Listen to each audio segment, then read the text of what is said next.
Good evening. The Wayne County, Indiana Advisory Plan Commission meeting for Thursday, November 20th, 2025 is called to order. Laura, would you call the roll, please? Mr. Hollenberg. Here. Mr. Phelps. Here. Mr. Renier. Here. Mr. Saunders. Here. Mrs. Scruggs. Here. Do we have a quorum? We have a quorum. Any changes, questions, concerns about the meeting minutes from our prior meeting in September?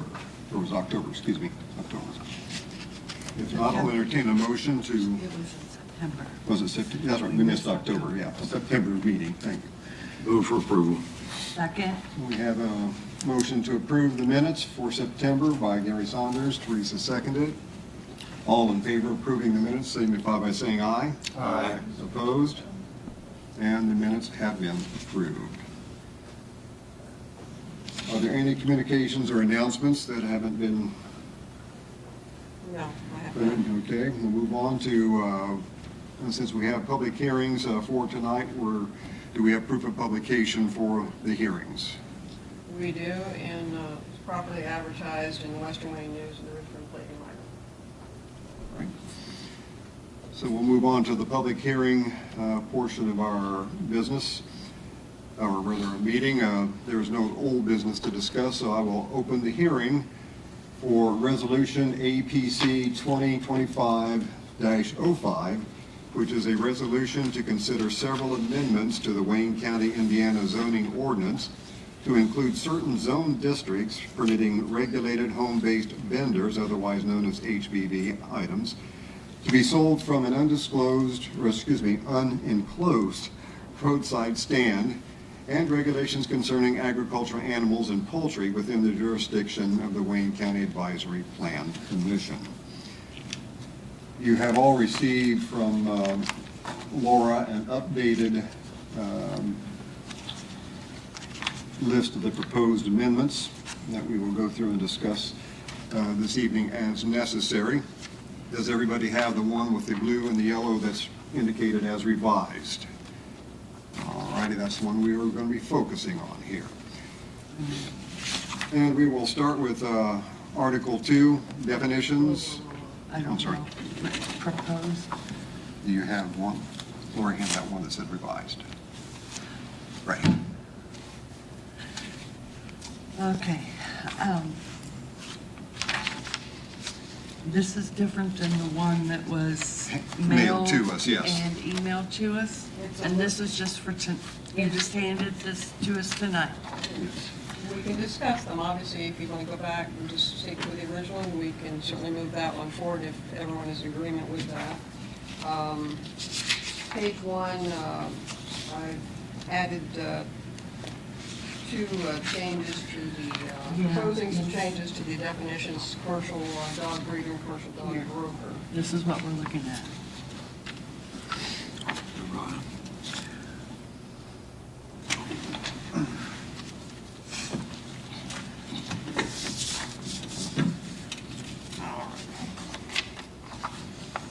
We'll just start at the top. Item definition number 11, agritourism. Any comments on definition for agritourism? No. If not, we'll move on to number 17, animal husbandry. Any questions or comments concerning the definition there? No. If not, number 69, commercial dog breeder. Any So- comments or questions? That was not we have not defined that previously, or is that a revision? That's a revision. But it wasn't in the previous, That is correct. It was not. I caught it when I was working on the kennel issue. Looking at the Indiana code, you see there it says IC 15-21-1-4.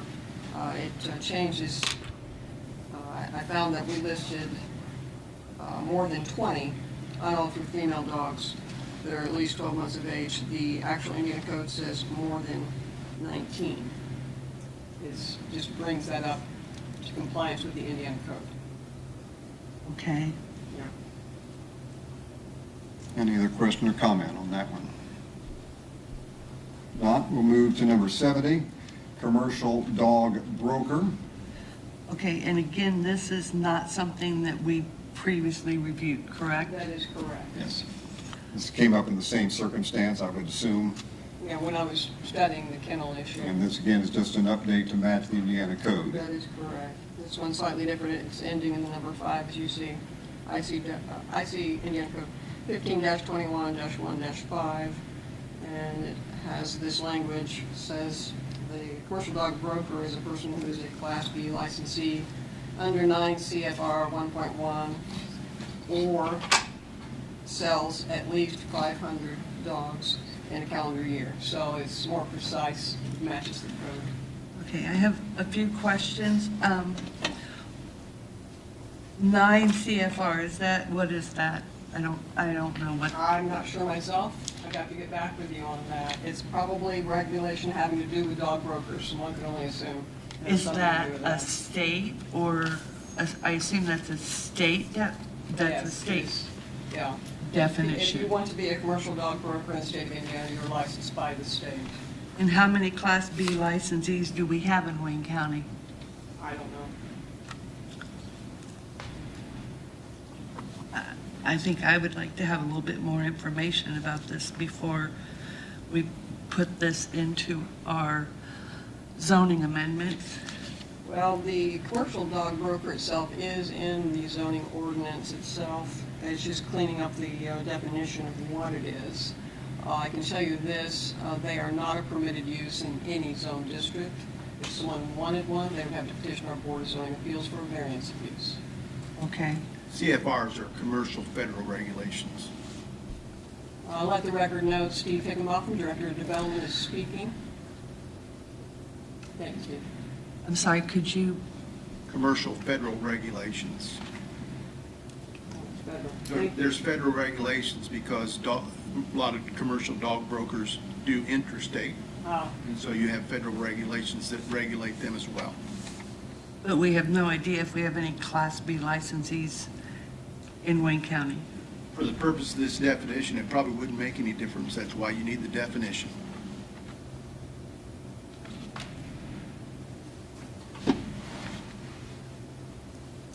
Thank you, Steve. Anything more?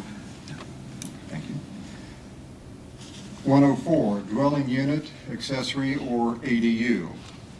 Any comments or questions about that definition? Not, we'll come to the biggie here. Definition 163 for kennel. And Laura, can you, were there any changes from the previous handout to this handout? The change, hang on, this one.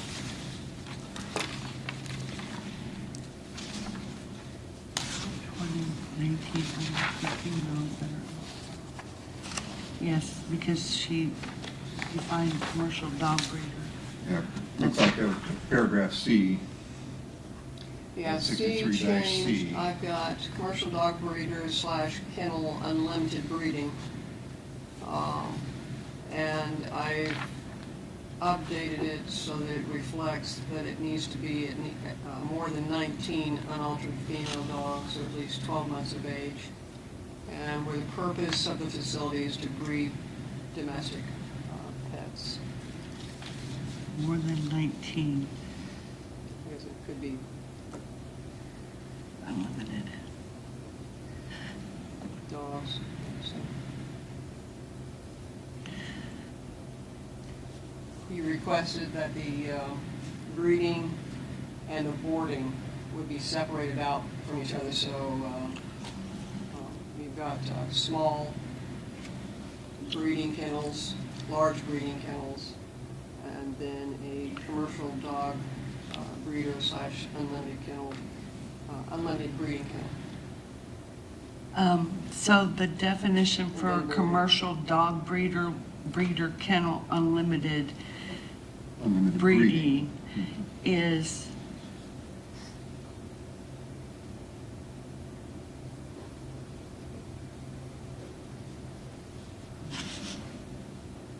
new. We did, that's different than the, I think part of it, Laura, correct me if I'm not interpreting this correctly, but from the old C revisions, you were adding things just to enhance clarification correct. of the definition. It's not a brand-new definition altogether. No, it's was listed kennel, comma, unlimited, and it was for, let's read it out here. Is any lot or premises on which they are located, it did say more than 20. Let's see, runs, cages, pens, and/or domestic pets over 6 months of age. And where the primary use of the facility is to breed and/or board the domestic pets, whether on a temporary or long-term basis. That's actually where our ordinance stands right now, what I just read out loud. And it does not have a upper limit, it never has had an upper limit of how many dogs you could have. The current one. Yeah, the current one. If you wanted to have more, then, well, as it reads right now, if you wanted to have more than 20 unaltered female dogs, obviously for breeding purposes, you could have those. But it would be regulated Okay. as a special exception in the ag zones and in the commercial zones. That's how it lists today, and that is what I see now. what I- Could you repeat that again? I'm sorry, I was just, that they Commercial are, dog breeder / unlimited kennel is only permitted by special exception in the agricultural districts and the business or in the agricultural and commercial districts. By special exception.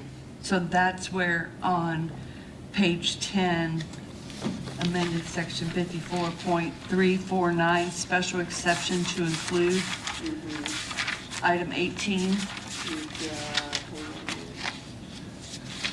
here. Is that correct? I'm just trying to make sure I fully understand.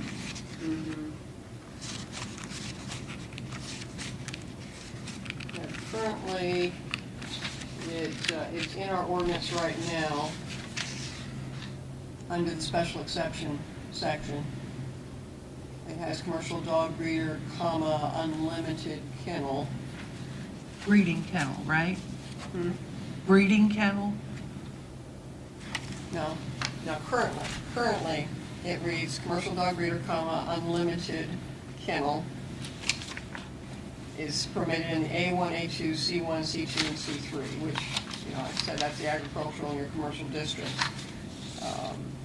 You were wanting them separated out, so my proposal is that the word would be commercial dog breeder, unlimited breeding kennel, and commercial boarding kennel.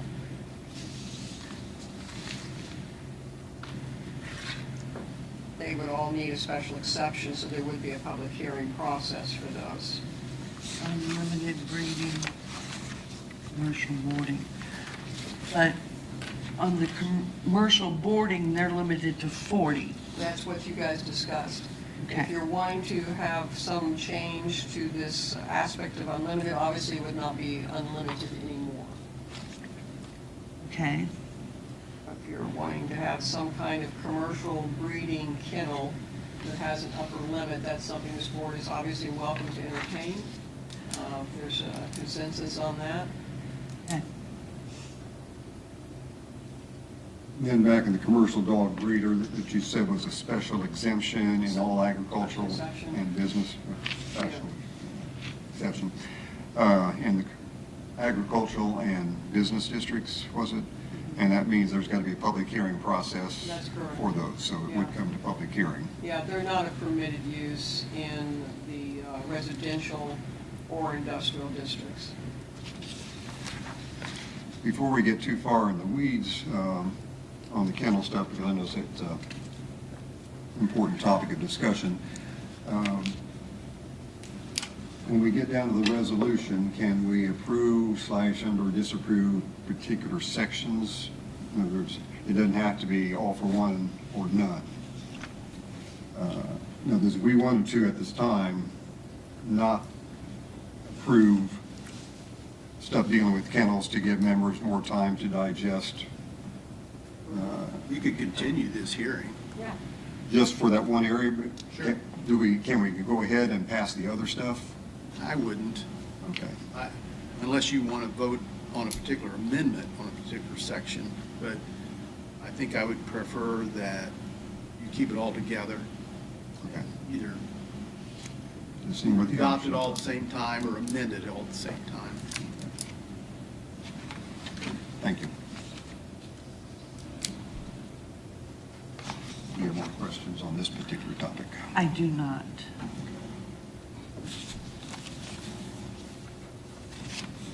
Any further discussion on kennels?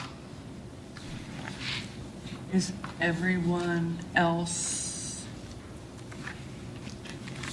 comfortable with an unlimited dog breeder?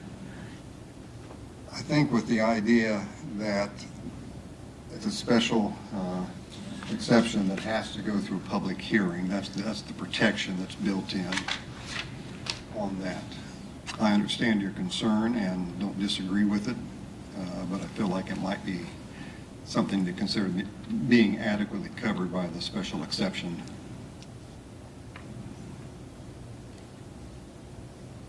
That wasn't, my question was, is everyone else okay? The other 3 members of the committee, are you comfortable with an unlimited breeding to be handled by special exception?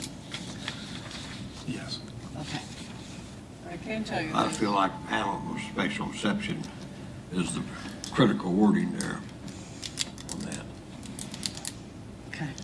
there's also minimum standards if you want to have currently a commercial dog breeder has to have at least 15 acres and meet minimum setbacks of 400 feet.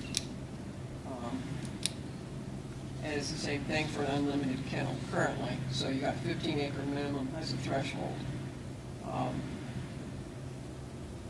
Oh, the protections are built in. In some ways, I would say, because it's a decent amount of acreage and a 400-foot setback's fairly decent. Any additional comment on 163? If not, we'll move on to 216, park, playground, or game court. Any questions or comments on that definition? Definition 251, roadside roadside stand. Questions or comments?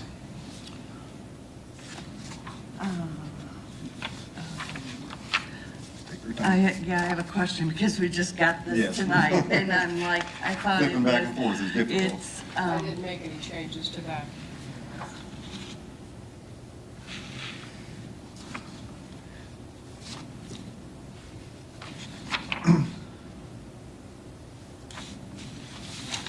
Definition 275, sign face. oh, yeah, I'm not ready. Excuse me, I'll back up a minute, I'm sorry.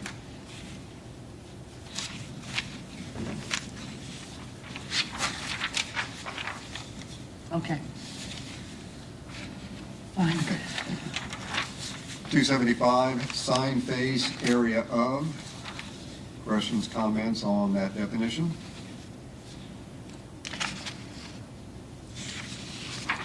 Inserting a new definition, guest house / pool house. Any questions or comments? If not, we'll move on to Article 3, districts and boundaries. First change is to definition 1B.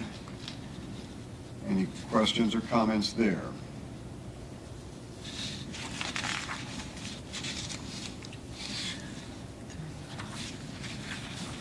Next definition would be in Article 4. The first paragraph, amending the section 5445 district, more restricted or less restricted, with the addition of additional zoning districts. Any questions or comments on those? Next one, amended section 5450, street frontage requirements. Both A and B had additions made to them. Can you slow down a little bit? Yes, I ma'am. can't keep up. I'm trying to compare what we received in the mail and what we received Laura, tonight. would it help, let me ask you this, would it help if Laura would identify as we get to it, those that were changed between Yeah, the I am handout trying and the to, one tonight? yeah, I know everyone wants to get home, but I'm just having a hard time That's fine, take your Um, time. trying to, I have shaded the prime issue in gray, with the one, of course, I accidentally shaded number 17 on page 1 for animal husbandry, so there was no change to that, but you can see 69 and 70 on page 1 I highlighted in gray. The word kennel on page 2 I highlighted in gray. If you don't see that gray, there's no issue, it's the same as you've seen before. I'm listening where you're citing that, Laura. it's right, the gray, go back to page 1. Oh, Actually, on that page 4, if you look at B down there where it says fenced, she's got it gray there. Yeah, I haven't gotten to that yet, but Yeah. yeah, I was about to say. revised portions. That way they I all got go it. back. I missed that, thank you. So, yeah, so you're looking at the same stuff you've seen before. Does everyone see what that gray highlight, Teresa, if you could show Gary? Dan, did you see that? Here, If this is number is gray, highlighted this in is gray, This is gray, that means okay. they've been revised since the Something original different. handout. She revised this for kennels. Yeah, I understand. That's new for tonight. So the street frontage requirements are the same as you've seen before. I made no changes. Okay. Sign face off, page 3. When you're ready. Yeah, 275.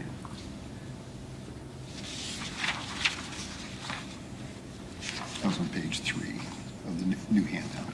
Is that page 4 of the old handout? Laura, where is 275 on the original The handout? bottom of page 2. Bottom page 2. Okay, thank you.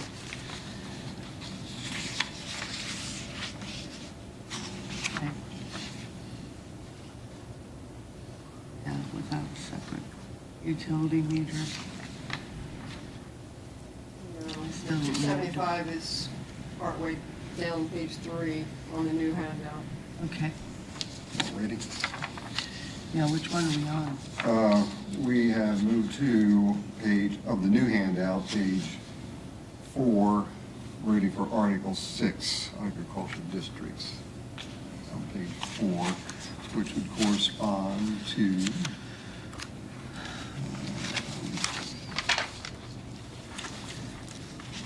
Okay. the same on page Yeah. 4 of the original handout. Everybody okay with the street frontage requirements? There's no change to it from before. I'm sorry, repeat that. Everybody okay with the street frontage requirements changes? 5450. Yeah. Yeah, 5450. You got an A, and B is a brand new section. B is Oh, brand brand new? new altogether. Yeah, B is brand new. No, not for today, it's the one you saw. Okay. Oh, yeah. Yeah, no. I would have grayed out that Yeah. midsection portion. Yeah, no, you're good, it's the same thing you've seen before. Okay, so agricultural districts. Ready That is- ready for Article 6, agricultural districts. This is page 4 of the new handout as well as on the original handout. Set paragraph A and A-5. Any comments or questions on? So, A is to amend section 5475, principal permitted uses, to add the following. so you're taking out fenced? We're not down that far yet. Where you at? Yeah, that's down to B. And my Okay, so- proposal was to have the word fenced in there. So what I did is my proposal is to remove that on that portion on B, and then in the graphs, explanation underneath the graphs. The thinking behind that is I think it's a little heavy-handed to force someone to fence a pasture area in advance of obtaining a permit from our office. The understanding is if you do have a pasture, you're going to fence it, as, I spoke about that, if you're gonna Is have. that an assumption that they're gonna fence it after you approve it? You have a pasture area, if they want to have farm animals, they're going to have to contain them in some fashion. And it is addressed. Is that gonna be, There's an asterisk on,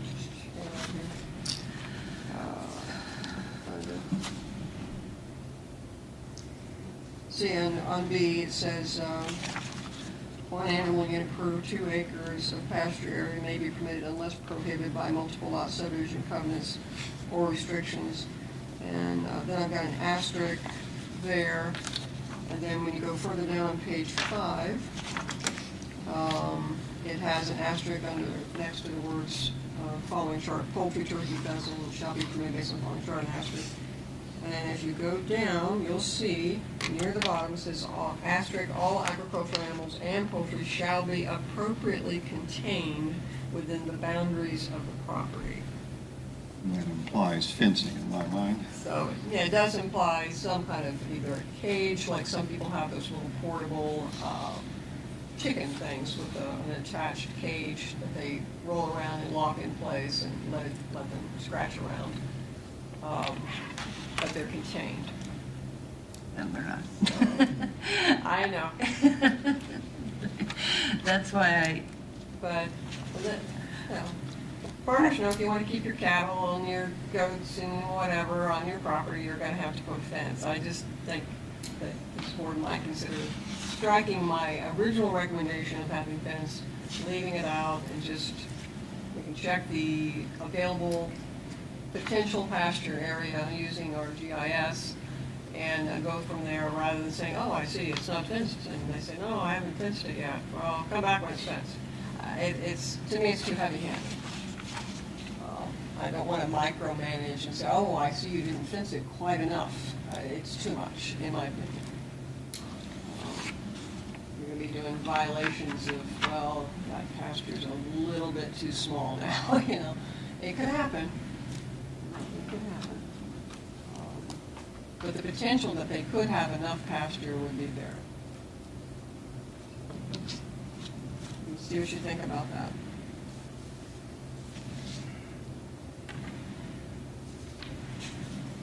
Any additional discussion on the word fenced in that context we've been discussing? All right, to back up into A, paragraph A, amend section 5475, principal permitted uses to add. And that's the paragraph. Any question or comment on that paragraph? Paragraph A-5, domestic pets, small, blah, blah, blah, the definition, not definition, definition. Adding the wording in blue again. Any question or comments on that? Then to paragraph B, agricultural animals. Was that purposeful to do one animal unit per 2 acres? Actually used Richmond's standards. Because normally, if you do produce standards, it's usually one animal unit per acre. That's how they would measure. Density. That's usually the standard, is one animal unit per acre rather than 2. 2 obviously would be more restrictive.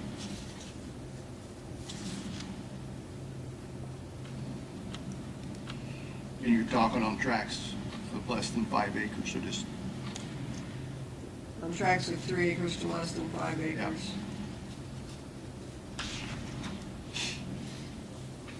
A maximum of 1 animal unit per 2 acres of pasture area may be permitted unless prohibited by multiple lot subdivision covenants and restrictions.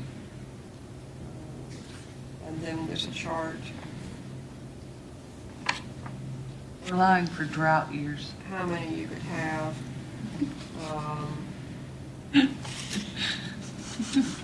I just took it from Richmond, what I'm hearing from our customers is they're getting frustrated that there's more freedom for farm animals, particularly poultry, to be honest with you, but still, there's more freedom on smaller properties inside Richmond city limits than there is out in the county.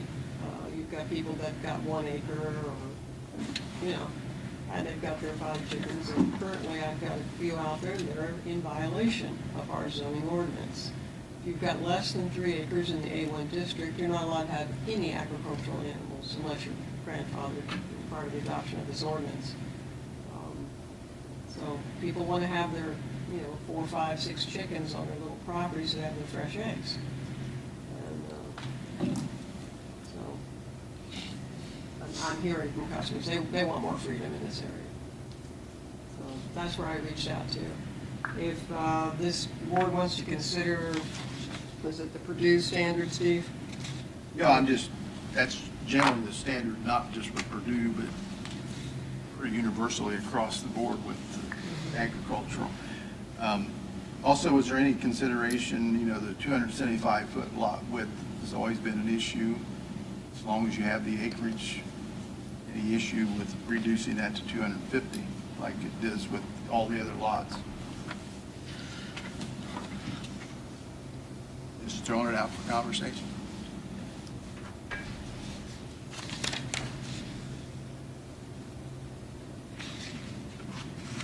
Because we see, that's usually a pretty routine developmental standards reduction request to go because they It is. buy You're absolutely right. they buy a 250-foot lot, Yeah.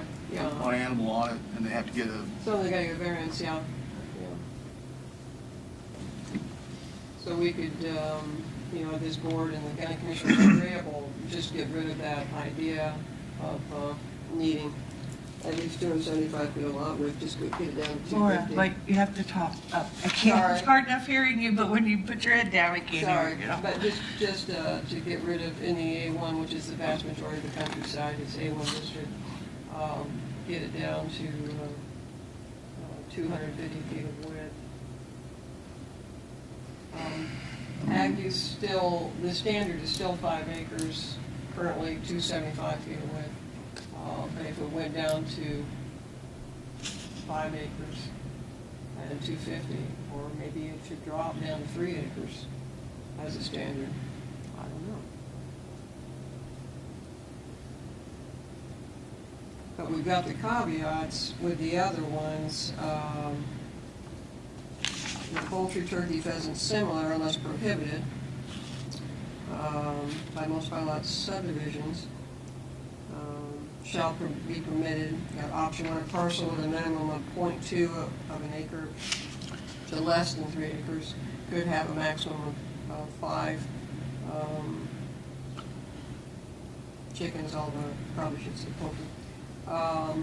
Then option 2, a parcel with 3 acres to less than 5 acres and a minimum of 275 feet lot width, but that could be changed to 250. Maximum of 20. So there is freedom there on the much smaller ones, much smaller properties. But you'll note, option 1 does state a parcel with a minimum of 0.2 of an acre to less than 3 acres. It doesn't mention lot width. And I believe we did talk about that last time, that we wanted to let go of the lot width issue because we have properties out there that are under 3 acres that they don't even have 250 feet lot width. They're just small. But that way they can have their chickens and don't have to go get a variance on the lot width. So that's a plus. But what does this board think about dropping the 275 for the larger animals? The suggested change with Steve is then brings the lot width in conformance with Residential and Yeah, ag would be lot, the yeah. same lot width. Mhm. Yeah, I think that's a lot more freedom, and Steve's right, that is an issue that comes up on a fairly regular basis. People will have 5 acres and they got 250 feet of width. Does everybody understand that point between the 275 versus 250? Laura, then you can Yeah. make that change. Thoughts, anybody? Everybody? Okay.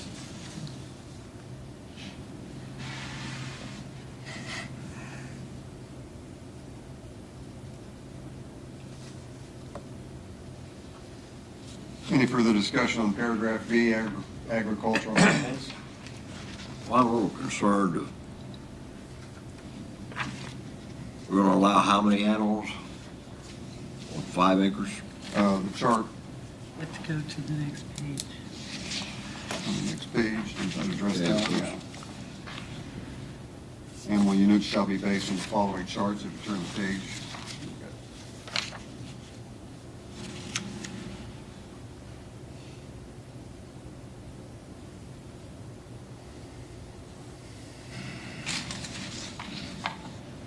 We should get some different color besides blue, because that Sorry makes it so about hard that. to read. It's a little too dark. I have to agree with you. I'll have to find some other option.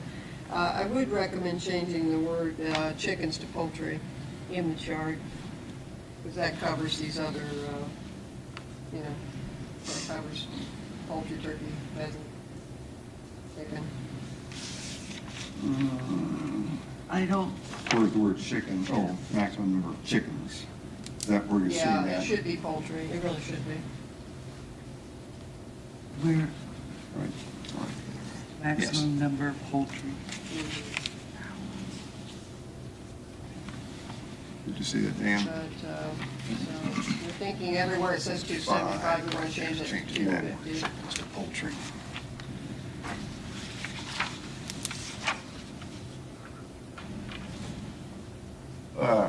I have one question.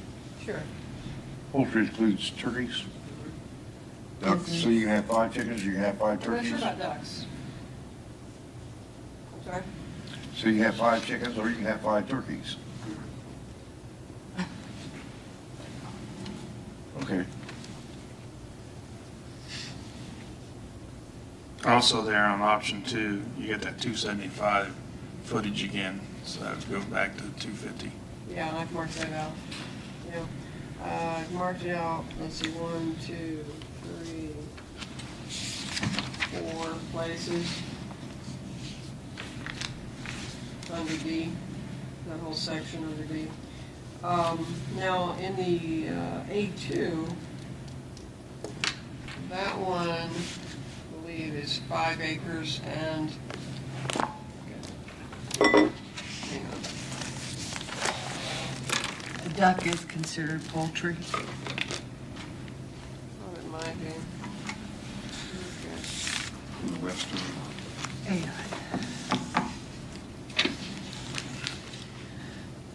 So that proposal, what have we been looking at here?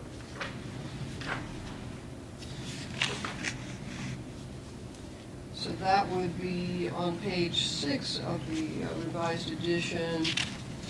You'll see it says 54.79 lot area width and yard requirement. It talks about small kennel stuff, but that you would want me to include a change where it says other permitted uses, which includes agricultural. You've got 5 acres and 275, so we would want to drop that 275 down to 250. Now currently, that would be for just ag. Your small kennel and your large kennel are treated differently, and they're required to have a small kennel is a 5 acre with 275 of lot width, and a large kennel is 10 acres with 275 feet of lot width. Now personally, I would recommend leaving those alone to give you more buffer. And they're more rare anyway. This is not in here. Where Yeah, are you I'm talking talking about the zoning ordinance itself. You brought up the 250 change, Okay. which changes the whole thing about agricultural uses. I just want to let you know I can easily include that in section 54.79 near the top of page 6. But that would only be addressing a change to the lot width for other permitted uses.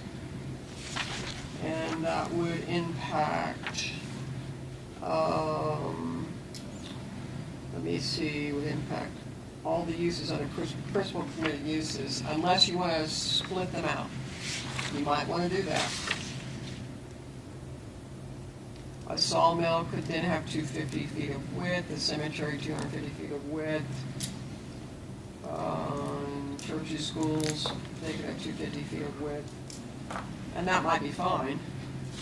But if you like ag separated out from the other uses, we can.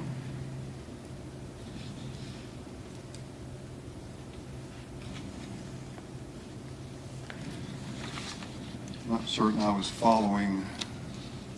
Well, we have a catch-all statement of other permitted uses under the A1 district development standards, lot area width and yard requirements. The very bottom of that graph says other permitted uses. It has a minimum lot area of 5 acres and a minimum lot width of 275 feet. So we have a whole list of uses other than homes that are permitted in the A1 district. So changing that to 250 has a ramification. I can keep it separate.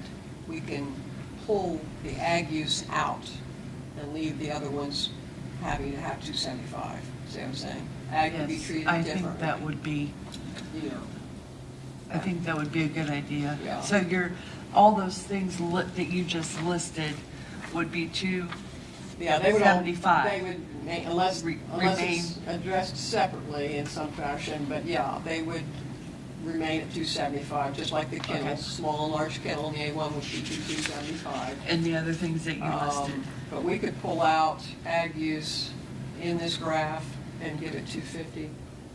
And Okay. it has the other setbacks. Yeah, let me make a note. Thank you, Laura. Not a problem, create ag section. Still want to keep a minimum 5 acres, but with 250 width. Got it. Let's see the impact on this over here. But you would change that on the example that you have for B, correct?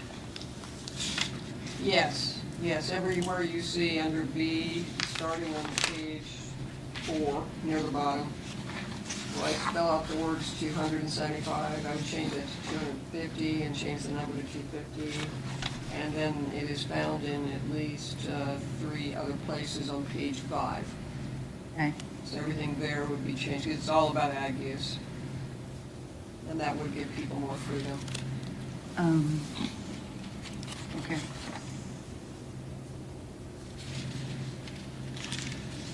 Any other questions, comments regarding B, agricultural animals? Include the charts on page 5 of the new handout, all the way down through the double asterisk poultry under option 2. Any other comments in that area?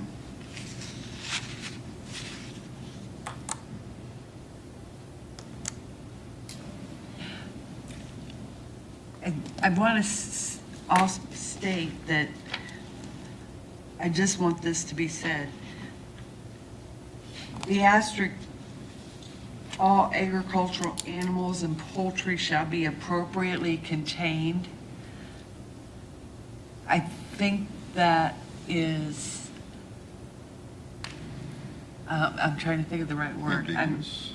Yes, because what I think is appropriate, what you think is appropriate is not, Okay, do you have any concern about the word contained? I just want to state that, okay, that Okay. that can That's be, okay. It's currently what we have in our zoning ordinance. and that's fine, but I just realized, that appropriately contained, that definition is, there's no definition, it's not a It's a matter definition. of opinion, is what you're Yes. saying. Yeah, well, some people use buildings, some use fencing, some use cages, I suppose there's some that maybe don't pursue much of anything. Correct. They wouldn't be appropriately contained. Yeah.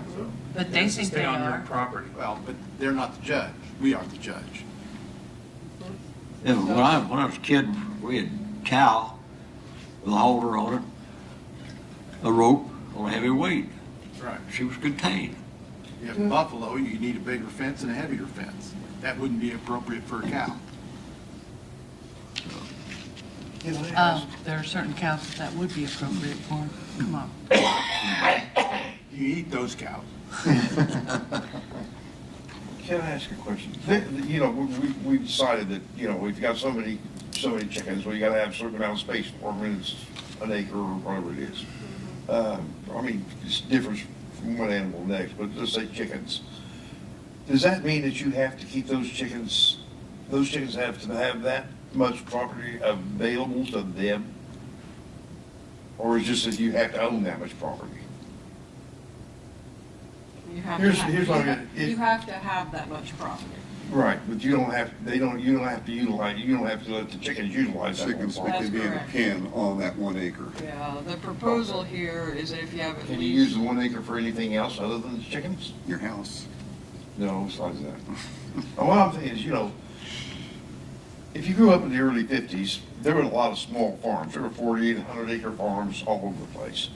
And a lot of those people had, they raised chickens, and they sure as hell had more than 6 chickens to an acre, that's for sure. I mean, most people had, I don't know, but people who kept chickens, they would keep 20, 40, 50 chickens, and it was in like a 200 by 200 area, and they never got out of it. That didn't apply to them, does it? if you would like to have a different option so that people could have more chickens, more poultry, I should say. Well, no, what I'm on saying less than is there a 3 difference acres? between a farm, I mean, out of an active farm, 40 acres or 50 acres, people who are actually farming, small farms, which, you know, we don't have those anymore because they're not viable, but still, if they were, would these restrictions apply to them if they were a farm? We've got 40 acres in the A1, meet the minimum Versus- lot width, we don't have an issue with you. We're talking less than 3 acres otherwise. But less than 3 acres to at least You're 0.2 talking building acres. lot, pretty much. Oh, pretty much out. Yeah, I mean, if you think that five poultry is not enough on a minimum of 0.2 acres to less than 3, let's say someone's got, 1 acre, 2 acres, and you think they should have more than 5, that's certainly something that I could include in your resolution to the county commissioners. Well, I'm not sure that it's necessary to include it. I'm just curious about it.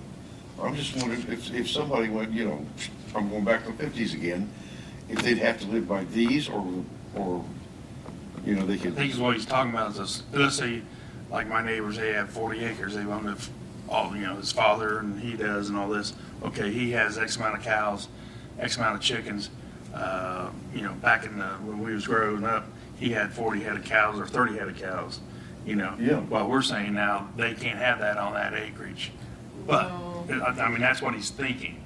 So they could have it on the 40. Right, No, right. because But in the way it's looking here, it's, if they break it down. You gotta remember, Yeah. the landscape's different than it was in the 50s. Oh, I understand the farming Yeah, The landscape's concept. different than it was in the 50s. It is. The land's pretty much the same as it was. We phased over and Except it's everything. populated with more houses. Yes. Yeah, there's that. Smaller It would lots. be difficult to write a zoning ordinance that would accommodate every lot that we have in Wayne County. And so this, I think, is workable with what we've experienced. And there's always the relief valve of the Board of Zoning Appeals or the hearing officer if they need an exception. A house that's close to multiple other residents that have no chickens or cows, they don't particularly like to hear the chickens and the cows mooing and crowing. Where if you've got Yeah, but Steve- if you've got the 3 acres that's not surrounded by anybody, that's entirely different. So I think this is a real workable solution.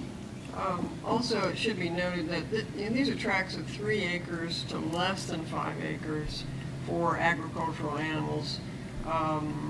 So there's new regulations giving a bit more freedom to have more animals. And then you've got those that are less than 3 acres to 0.2 for poultry. But if you've got 5 or more acres out in the A1 district, you can have as many as you like, with the exception of a confined feeding operation. They're handled differently. Yeah. With a special exception, a minimum 40 acre, actually, You have to have at least 40 acres to have one, unless you get variance on that also. But Well- if you just want some chickens, and, because I do have a few out there, they have, I have a lot of chickens, actually. It's not a CAFO, not a confined feeding operation, but they'll have several thousand chickens. And I've issued permits for them. And this change helps us accommodate 4-H projects. Yes, that's true. A lot of, there's some, a lot of folks don't live on a farm anymore, but they Well, want to. nobody lives on a farm anymore. Well, I do. So, Yeah, even farmers don't live on a farm anymore. They live on a project, an agricultural project. It's a lot different than it was then. And I don't see it going back anytime soon, but I just kind of, I just keep looking at myself. I say, oh, well, okay, this neighbor, I can't have, you know, a neighbor moved in next to me, so I can't do this anymore because he moved in next to me. And this is what I've been doing, and this is what the property was set up to do 150 years ago or 100 years ago. And all of a sudden, so, well, you know, that annoys me. I move it in, and that annoys me, so you got to stop. And that's the kind of thing that makes me think. Circumstances don't really make that a problem anymore because nobody's got 50-acre farms. If they are, they're not farmers. They're Weekend farm. they're gentlemen farmers or whatever we call them. Okay, that's all I need to know. I'm satisfied with the variation, or, you know, in the variance. Final call for comments or questions on that section we've been discussing. Now we'll move along to section 54.76, special exceptions. And this is. Bottom of page 5 of the new handout. And I've graded out, and that the only change there is I put commercial dog breeder / unlimited breeding kennel, which matches up with the proposed definition change. So what's in And blue it is is a what you special added. exception. It's just a kind of a combination there, and of course, commercial boarding kennel and domestic pet grooming facility. All of these require a special exception from the BZA. And they have minimum acreage and setback requirements in that process. Any additional comment? Next one, section 54.77, accessory uses. The addition of that sentence in blue. Questions or comments? Next, section 54.79, lot area width and yard requirements, adding the following note number 5. We discussed this in relation to the earlier discussion. Any further comment or questions on 54.79?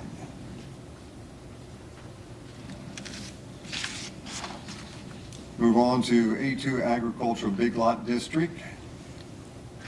Subparagraph A, amending section 54.9, principal permitted uses, to add the following. Questions or comment on A?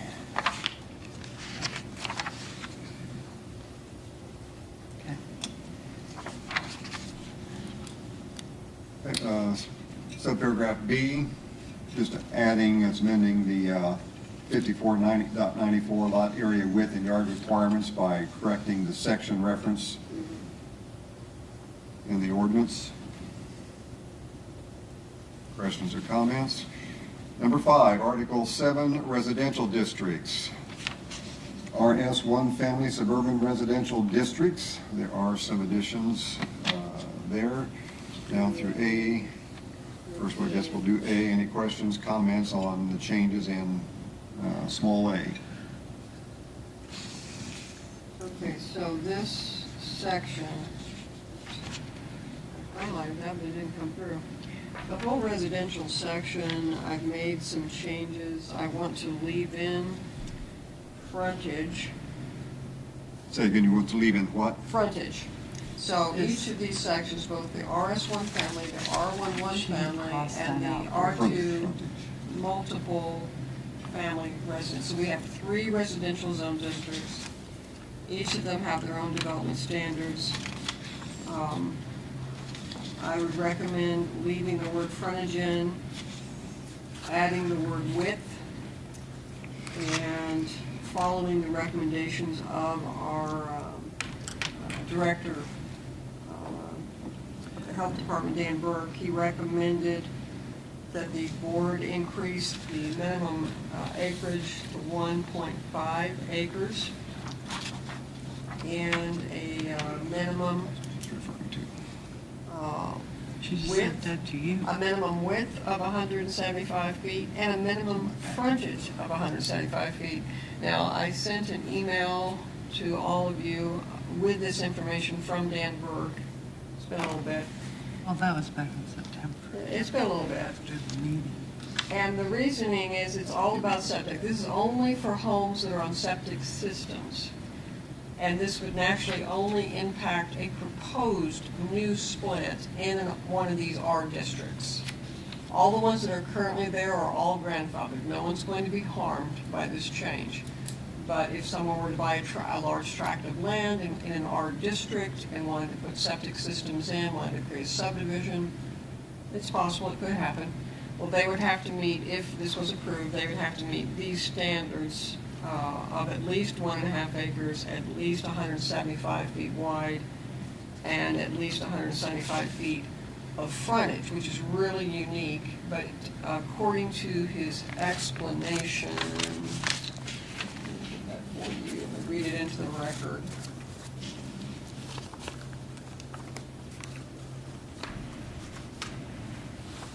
Okay.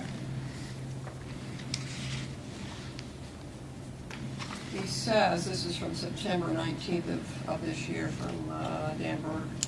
It says the average septic absorption field is 100 feet in length. The perimeter drain must have a 10-foot of separation from the septic absorption field, and the drain is 3 foot wide.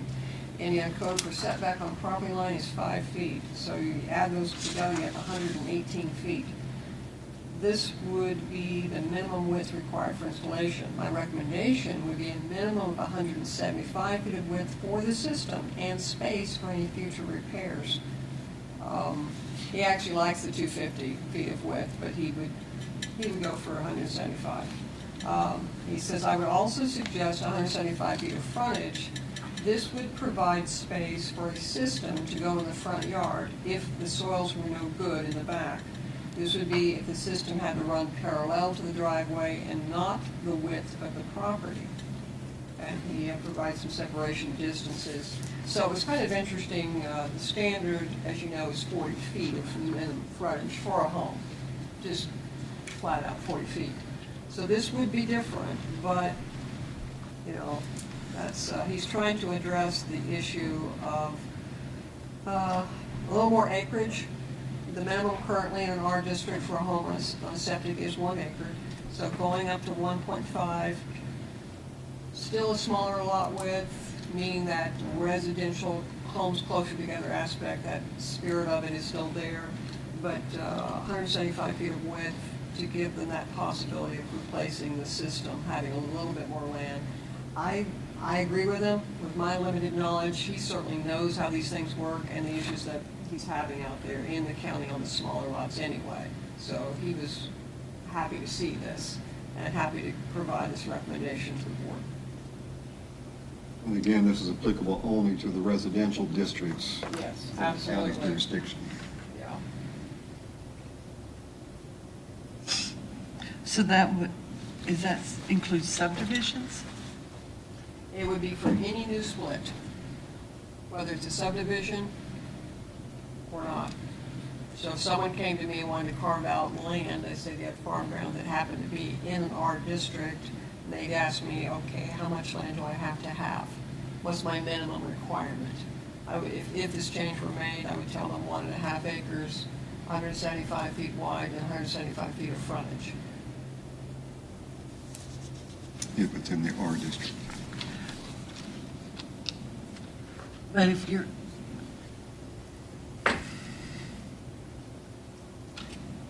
so if you're in the agricultural district and you want 250 feet. and you want to have, and you want to put in a subdivision, does that change that to a residential district? No. It's just No, if you're in an it's just a ag variance. district currently, you have to have one and a half acres and 250 feet of lot width for a single family dwelling. If you want an ADU, you've got to have at least 3 acres. And everything else matching. If you want to put a subdivision in an A1 district, it stays A1. Yes. Okay. The question was a new subdivision in the A1 district would stay under A1. Correct. Yeah. It's just a variance. Can I ask one question? Go ahead. You know, you get back to the frontage, the frontage has to be a certain width. Is that road width? I mean, along the road, they establish, It's linear feet and along it the has road. to, it has to go front up to that- the road. That much. Yeah, What happens to along those the- people that are putting, and The I know rear we lot. have, where they go behind their parents' house, they build, they take a lot and they get an easement back. Mhm. Is that considered, they don't have any frontage at all, that connects to the road, except for the 40 feet for the Well, driveway? it depends on what they've gone through. If they're, say, in the A1 district and they come to me and say, we want it carved out, they want to do what's called a flag shaped, it's typically called flag shaped in Yeah. zoning. So the flagpole clearly is the long driveway. They have to have at least 40 feet along that road. It can back down. It doesn't have to maintain the 40-foot width all the way back until it opens up to the flag portion. It doesn't have to do that. We have people that pop it down to like 20. That's what I've been recommending, is if they want to bring the 40-foot down after they leave the right-of-way area, and bring it, narrow it down to get it, keep at least 20 so they have enough width for a fire truck, that sort of thing, in case their neighbor puts a fence up or anything like that.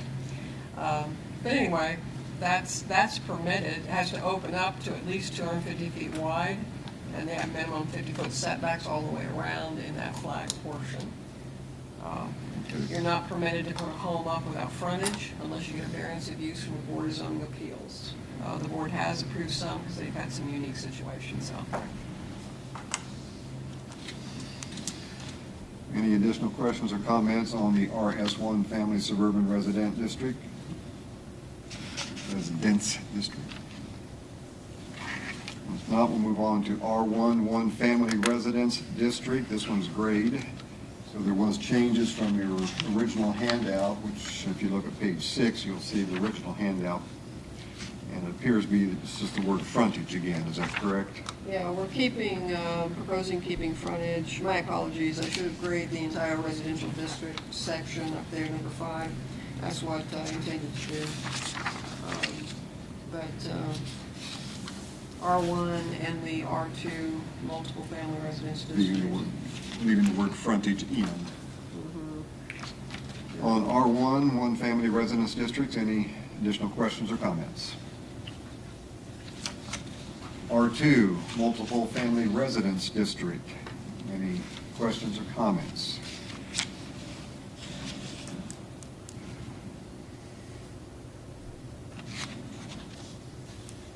Moving to residential districts, general regulations, amending section 54.141. Can you go back to R2? Did you?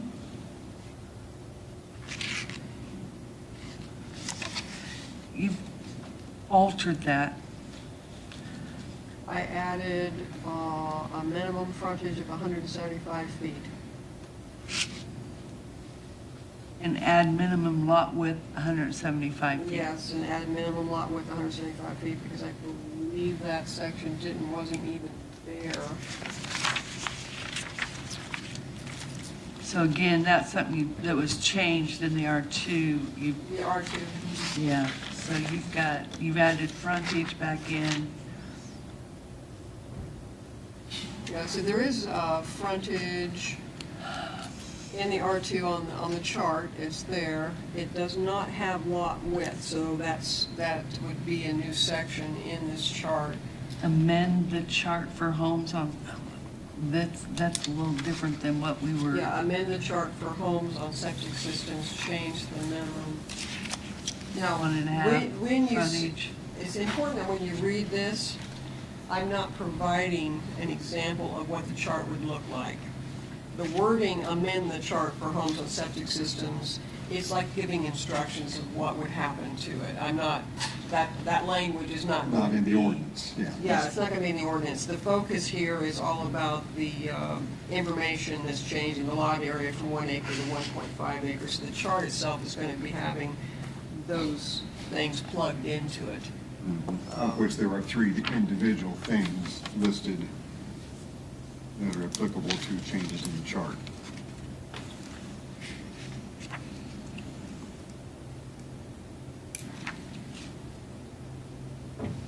Is it clear? Or clear as mud? Anybody else? We'll move then from R2 to residential districts, common general regulations. Any question or comments for this proposed change?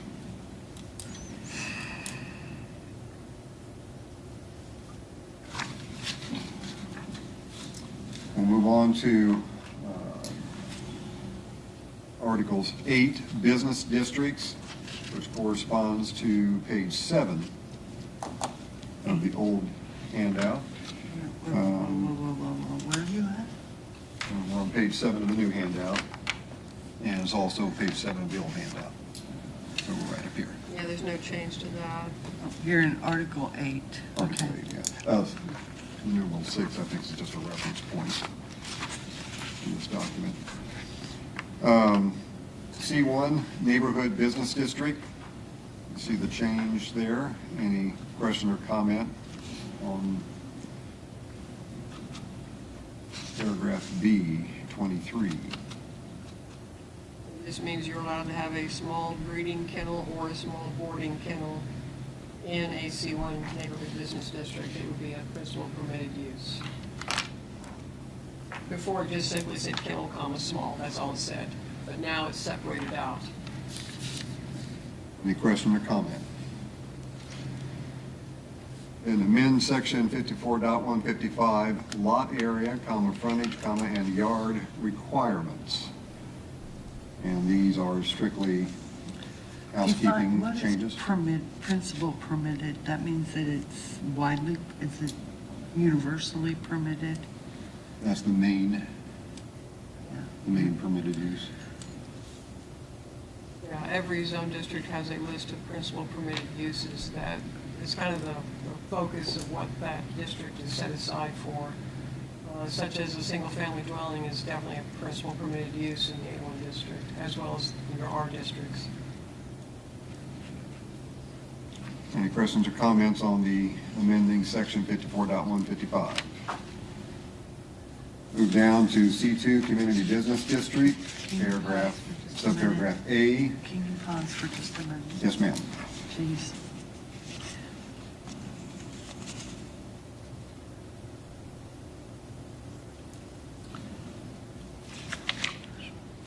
Neighborhood business.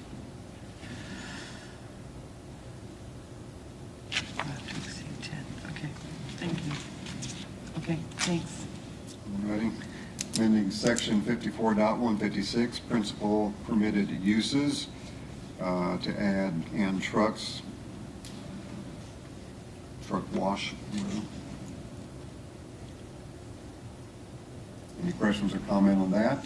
As well as amending section 54.170, lot area frontage and yard requirements, housekeeping again, just updating the references, cross-references. Any questions or comments?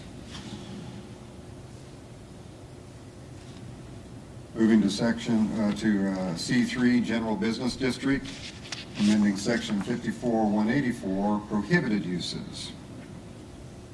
Paragraph A. Questions or comments?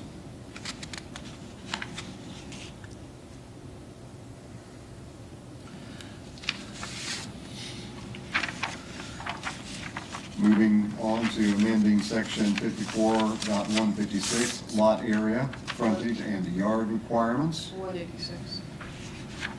I'm sorry, You said 54.1 something else, but anyway. corrected to about 186. Okay, thank you. Again, just housekeeping matters here on that one. Questions or comments?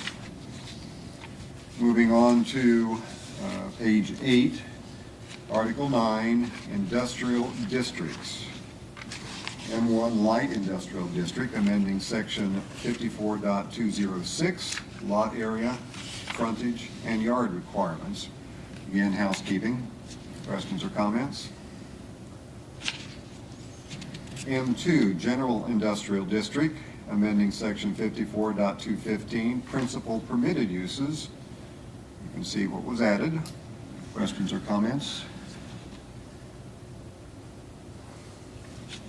Is salvage yard and junk yards different in the definition? Or are they all under the same definition? I can tell you here in a moment.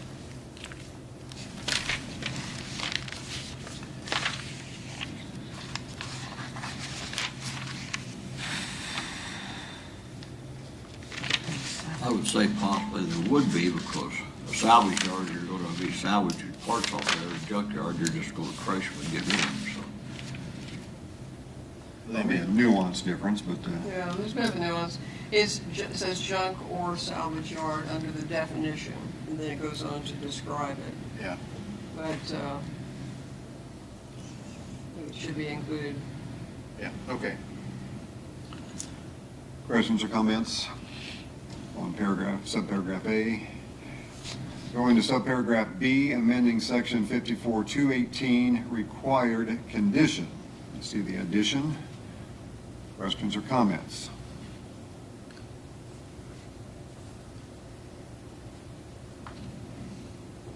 See my explanation. A salvage yard is a permitted use in the M2 district, and proposed amendment brings the ordinance into agreement with the definition of a core salvage yard. Moving to subparagraph C, amending Section 54.221, lot area, frontage, and yard requirements. Again, housekeeping. Questions or comments?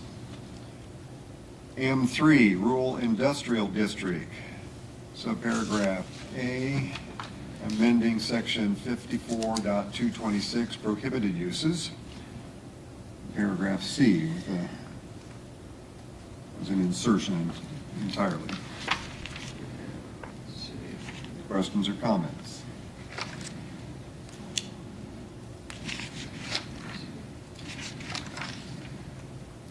Moving on to Article 12. We'll pause a moment. Of the adoption.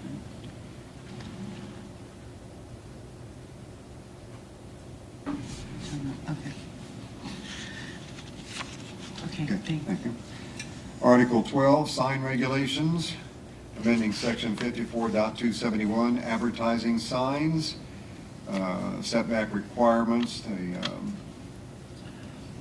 subparagraph 1, changes, questions or comments?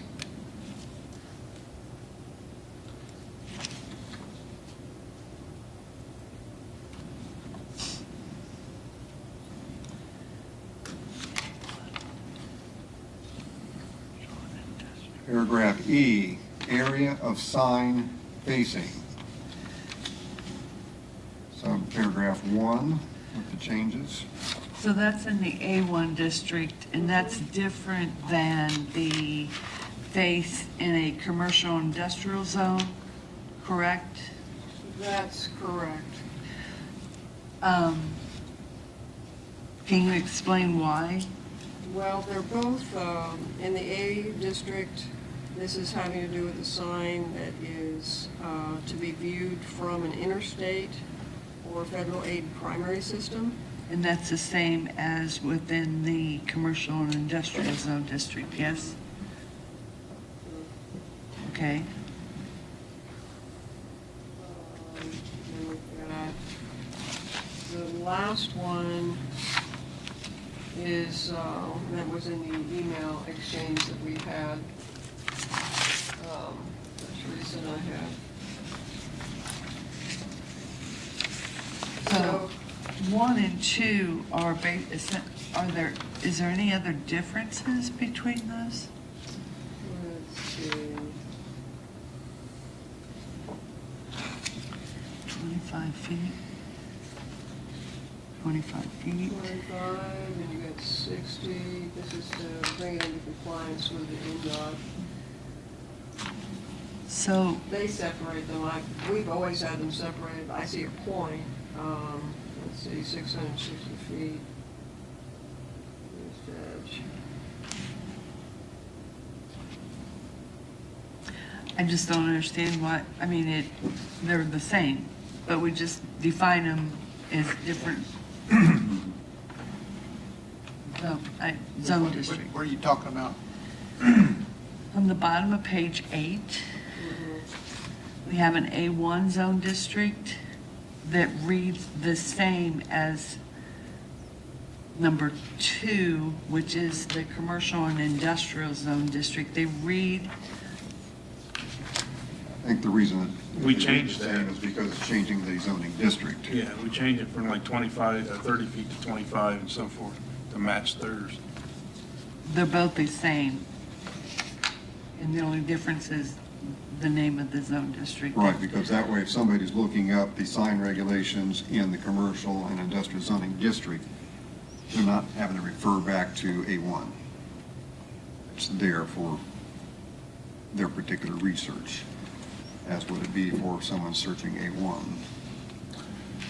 Did NDOT, is that NDOT's requirement in the industrial zone district, that setback?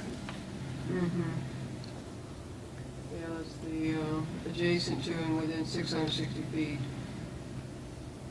The nearest edge of the right of way of the interstate primary system and visible from the main traveled way of the control route and erected with the purpose of being read from such main traveled way. This is language from the NDOT advertising sign standards. In that zone district, in industrial? In the industrial and, Because at one time they were separate. let's see, Ag was in the- different than, In the ag and industrial, they treat them the same. However, they don't seem to be very interested in allowing signs to go up in rural settings that are not a commercial or industrial district. So if it's just a farm field, and you want to put an advertising sign up that's to be viewed from I-70, you're a little less likely to be approved by NDOT. You said less likely. Less likely. Yeah, they want them in industrial and commercially zoned areas where there's clearly a use like that happening. But that isn't to say it's not impossible to have it. Then there's other areas that they control differently, sections along State Route 1, US 40. There's highway beautification rules. They don't allow new advertising signs in certain sections along highways, even in our county.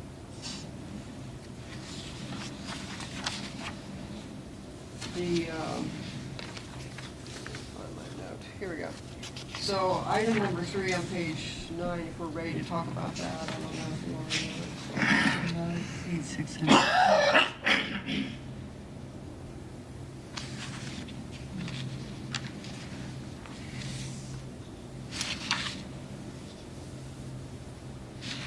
So, yes, I guess we're permitted adjacent to highways other than interstates in the federal aid primary system shall not exceed 600 feet.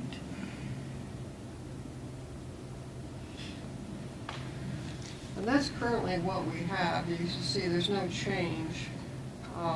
And this is how I responded to Teresa today in the email. I put the advertising sign faces under number 3 are signs where permitted that are adjacent to highways other than the interstate and federal aid primary system, which I take to mean any county road or It'd be a state highway too, could couldn't it? be a road that's not under NDOT's control, that, maybe they don't control, because there's certain ones that they don't control. For instance, the interstate and federal aid primary system roads in our county are I-70, US 35, US 27, and State Road 1. They do not handle signs, only, they just say keep the signs out of the right of way, but no permits are needed from the state for signs along State Road 38, State Road 121, and State Road 227. And they handle 40 a little differently.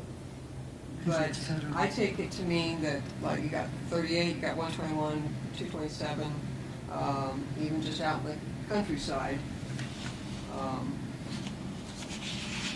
I stated, you got 25 foot high and 50 feet long. That's a very large sign. Of course, you're still limited by that 600 square feet on each side. But I stated perhaps the original thinking was that these signs are not intended to be viewed from a greater distance like the signs along the interstate and federal primary systems, and therefore don't need to be as long. Teresa was concerned that maybe number 3, the length of it should be the same, 60 feet long.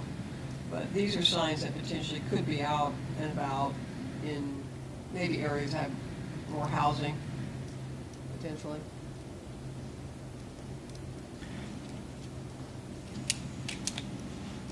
But they don't need the size that the interstate signs need, because people are traveling and you're trying to see what restaurant is coming up at what exit, and you need a larger sign. I was surprised at the reduction in size, to be honest with you, of the industrial district, A1 district. Let me see what we've got here. It went down from, we had 2,000, we're down to 1,000 square feet of sign facing. That's not a very big sign overall, but perhaps that was their push. They want to reduce the size of these advertising signs.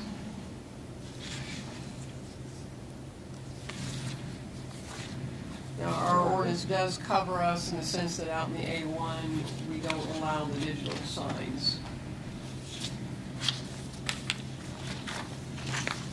All right, that There's some regulation on that, but that's not. Article 12, sign regulations discussion encompassed several of the items here, going back to amending section 54-271, advertising sign, setback requirements. Any further discussion on that? I just have a really quick question. I don't know if you would know about this. I don't know if you drive 70 very much, but there's an advertisement for an auctioneer or a land property manager that's in an A1. It's in the middle of the field, but it's not like your typical, the one with the Reed Health signs that you see all the way down. Advertising billboard necessarily. Right. It's low to the ground. Where does that fit into this, and would that be permitted? Is that has that been there a while though? Does it Well, appear- it's not been there years. Has it been a Right. temporary sign? Does it appear permanently mounted? Yeah. Was it made out of telephone poles, or is it the new metal structures? No, it's just a sign in the middle of a field, Almost like a real estate advertising sign for sale, but it's not for sale. It's advertising a service. a service. You can tell us where it is, we'll check it. Yeah. It's right off when you get off on the exit to, What check it? Eastbound or westbound? if you're going 35, if you get off of 70 to hit 35. Going north. Probably Going north. Richmond zoning. That's Richmond's. Fast Loves. That's Richmond's, yep. Yeah, those are. And they allow everything. Okay. Never mind. Moving to area of sign facing, E there at the bottom of page 8. Any further discussion or comments on that, which overflows to page 9?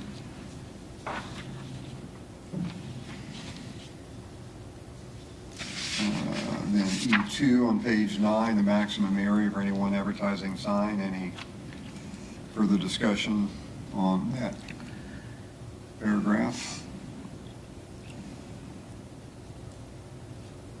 And 3, the maximum sign of any one advertising sign, blah, blah, blah. Any further discussion or comment on that paragraph?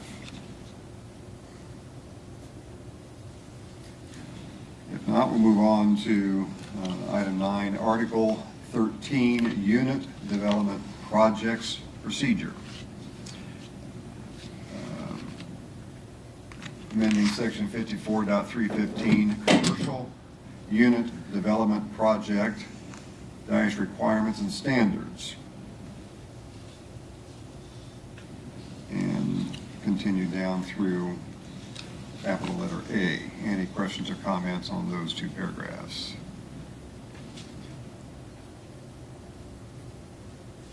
And down to B, amend Section 54.316, Residential Unit Development Project dash Requirements and Standards. Questions or comments? Down to amending Section 54.317, Community Unit Development Project dash Requirements and Standards, which overflows onto page 10 of the new handout. You have A, C, and H on page 10. We'll deal first with the bottom of page 9. Now, paragraph A, any questions, comments on A, or C, or H?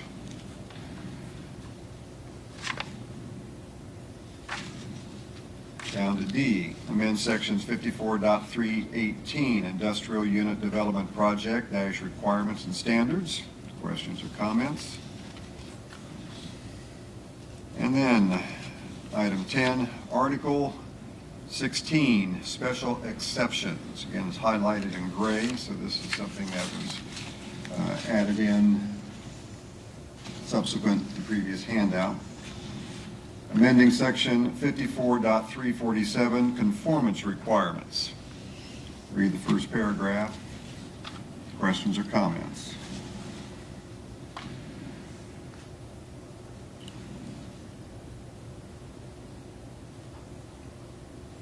In that first paragraph, I simply added the slash mark, commercial dog breeder slash unlimited kennel, unlimited breeding kennel. And then I added commercial dog breeder slash unlimited breeding kennel under FF, minimum lot area 15 acres.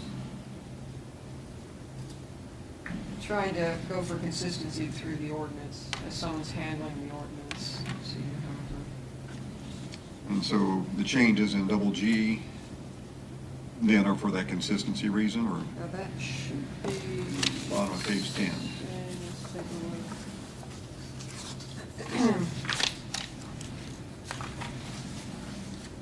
One moment.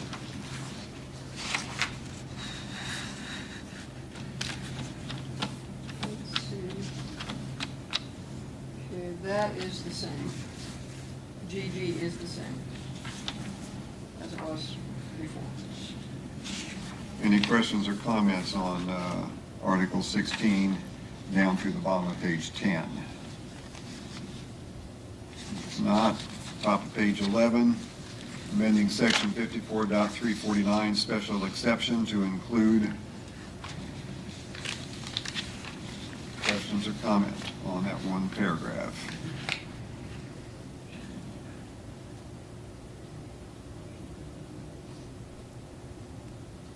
Next paragraph, item 18 to read, commercial dog breeding, unlimited kennel, blah, blah, blah.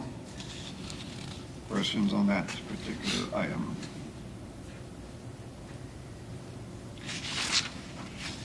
And item 58, commercial recreation facility, add in the note. Questions or comments?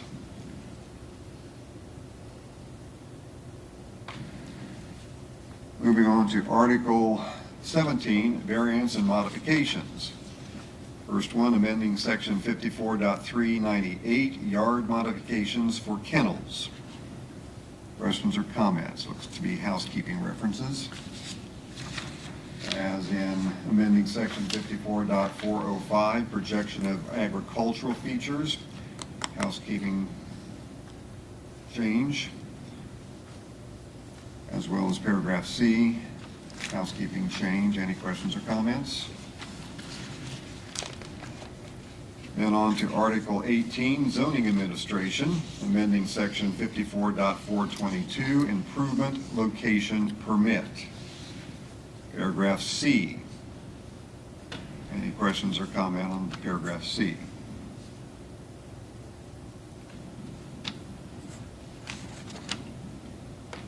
Paragraph D has been deleted. Any questions or comments?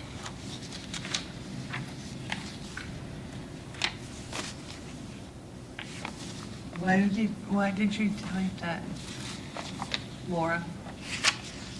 I'm sorry, which one? The very last item, you have the whole bottom of page 11, paragraph D.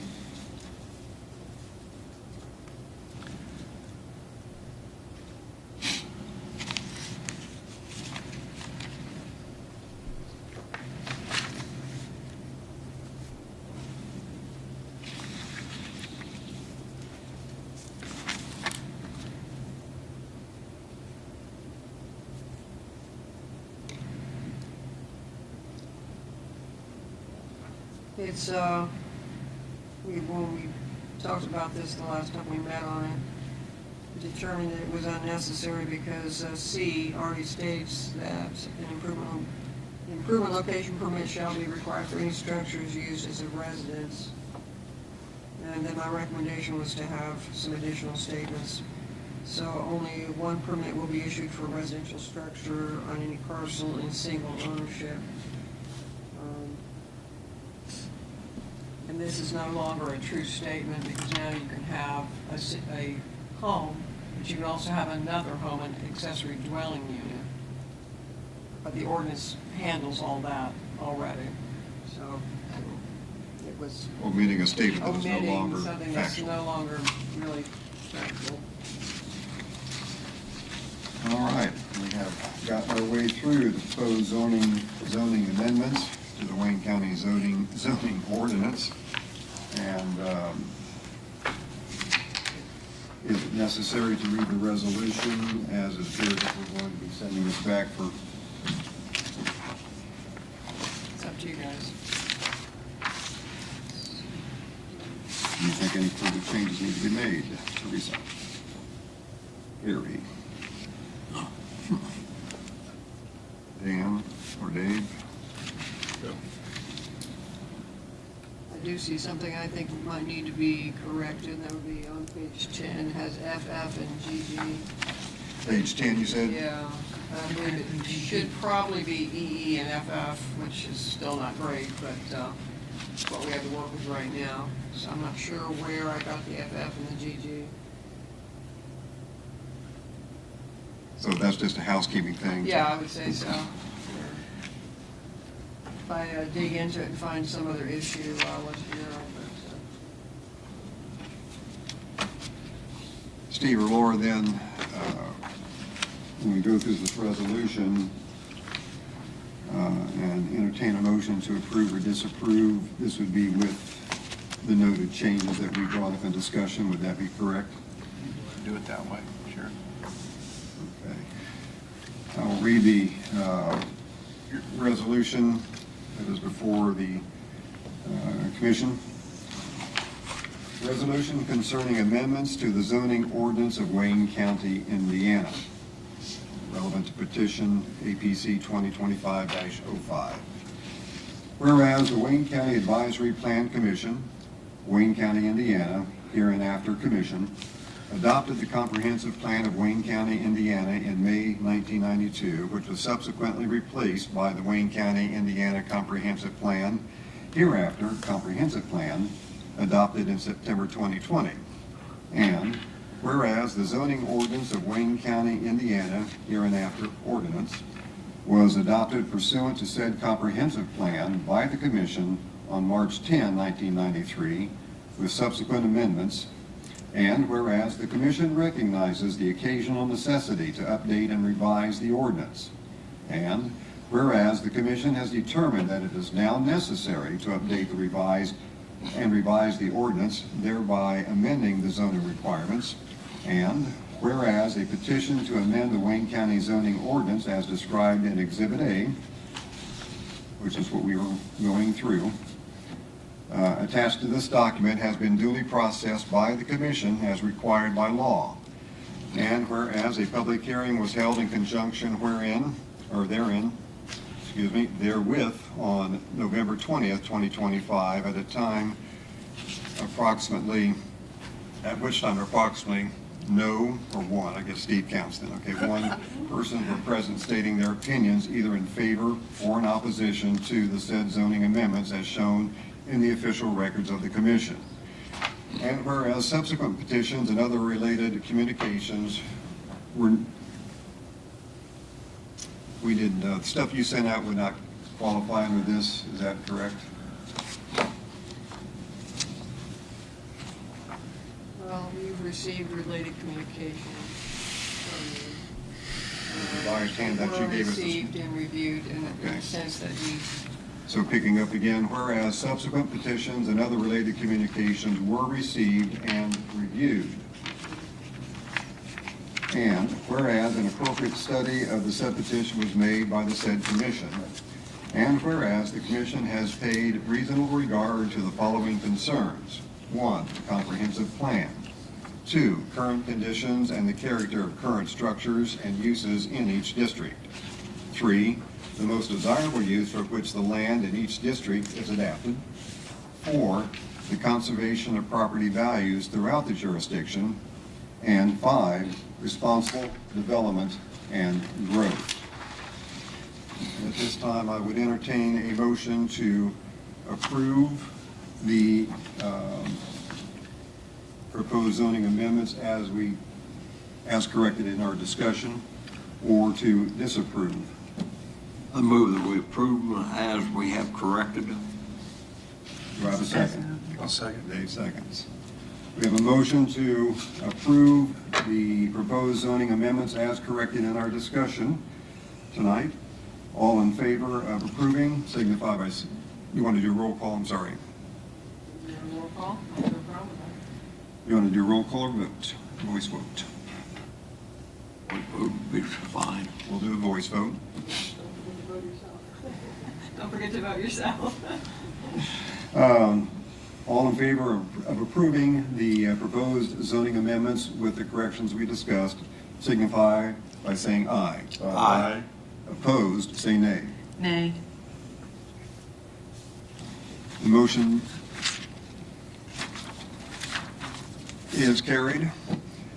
Therefore, be resolved that on the basis of the above concerns and by virtue of the authority vested in said commission by law, the said commission. We have to stop you.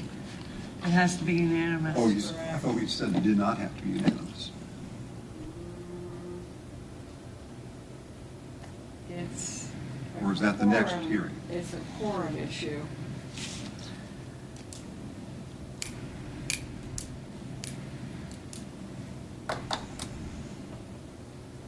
Steve, you're shaking your head, you're not saying Yeah. anything. Well, the board membership is how many? 9? 9. So you'd have to have 5 to pass it. Okay, so it's based upon not the number Not- here, but yeah. in total. Okay. It's a quorum of the membership. All right, so therefore, the motion is not carried. There's no vote. Yeah, I think You didn't have a majority either way, so it's a no vote. And no vote. yeah, So it has you to have be to have a taken. majority We- of the members. So I guess, Teresa, what's your concerns?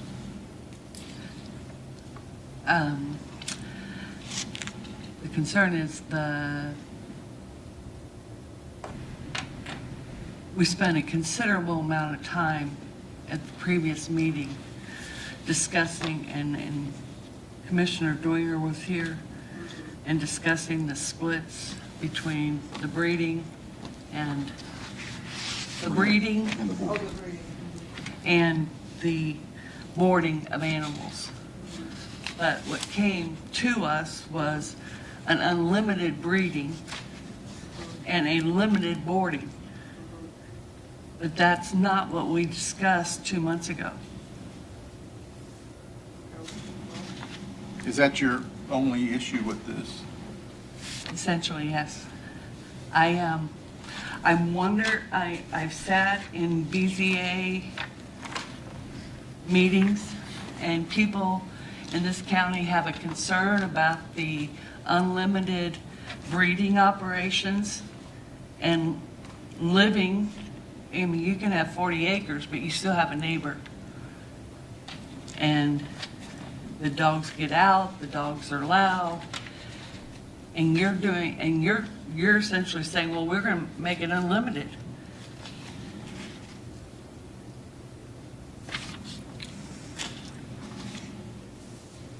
And I just don't feel that that's in the best interest of the citizens of this county.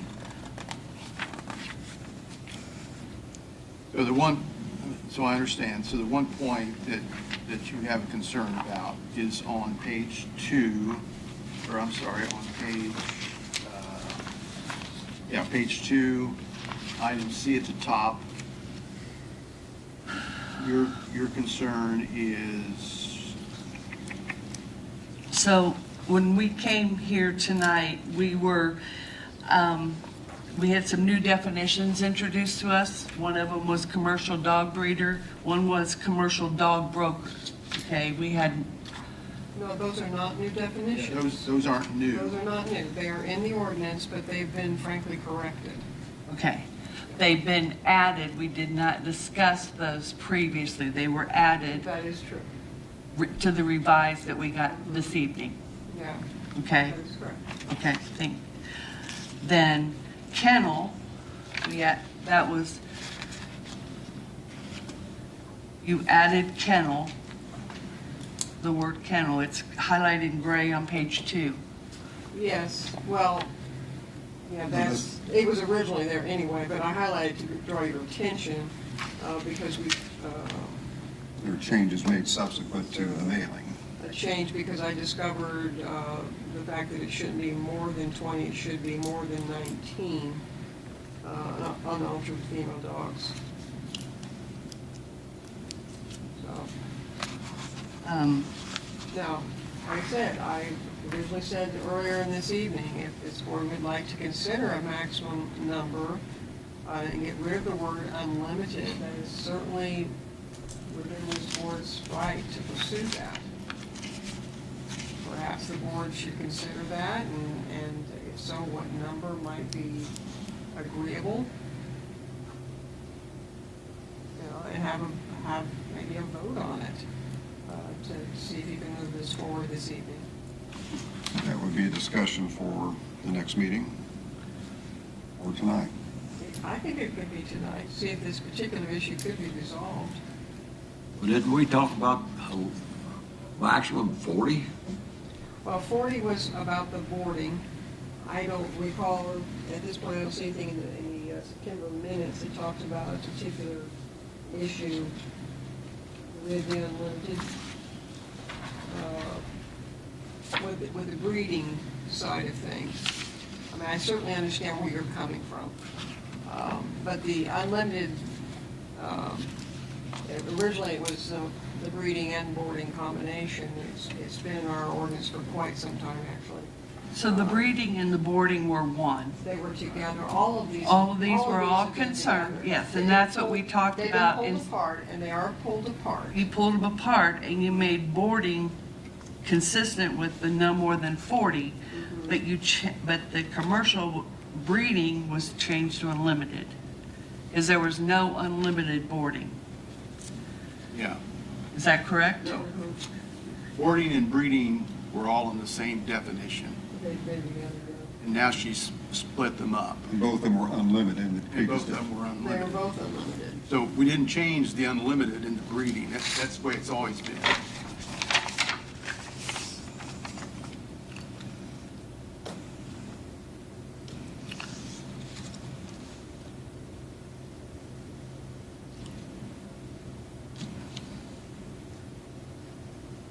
The commercial dog breeder and the commercial dog broker have always been unlimited. That didn't, we've not changed that. What we've changed is the wording. Boarding can have 40, but breeding can be unlimited. Correct, because that's what state statute says. And we've cited that statute to you.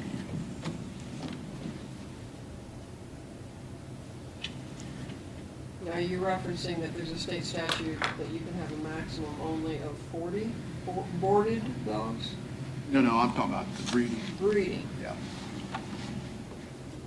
Because the state statute is unlimited. Yeah.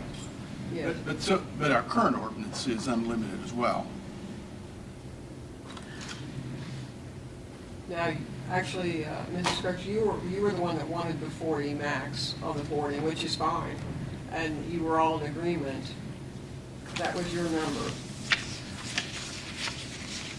for boarding.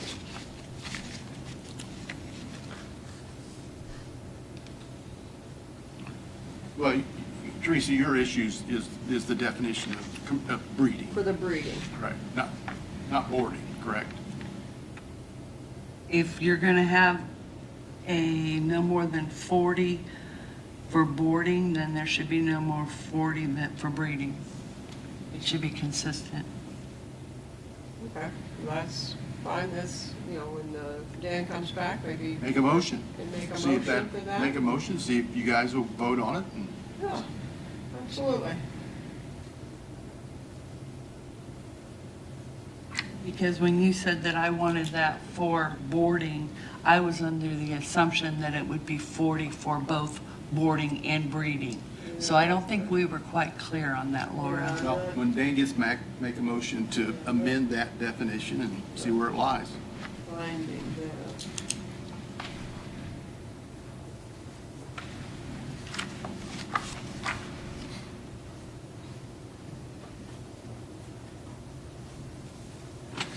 So I make a motion that we amend the under 163 kennel C, commercial dog breeder kennel, unlimited breeding. We remove unlimited and make the maximum no more than 40 domestic pets. We have a motion, You're on top, so I understand you're on item 69 on page 1. item 63C on page 2.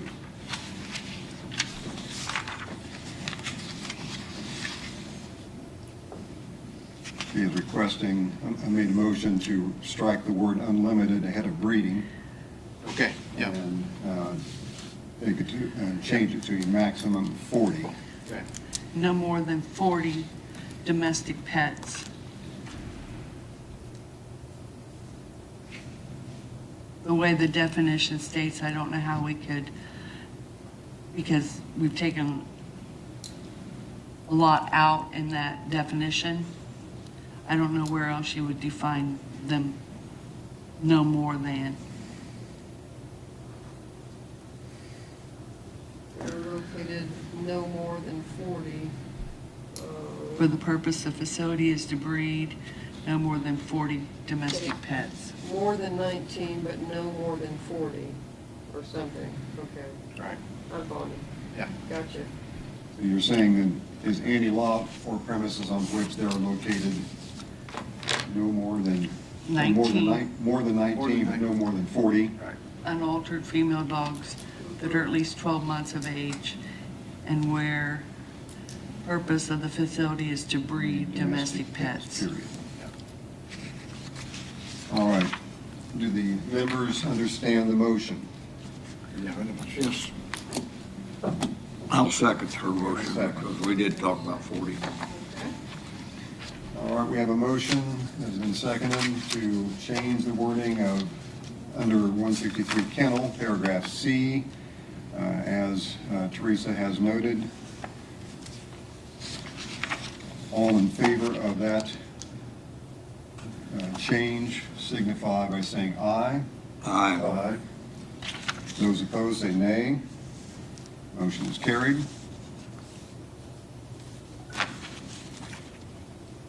Maybe, yeah, Ken, Go back and. Satisfied. Okay. And so, pick up with the, did you have a comment? No, I just have a question. We don't have 4 here.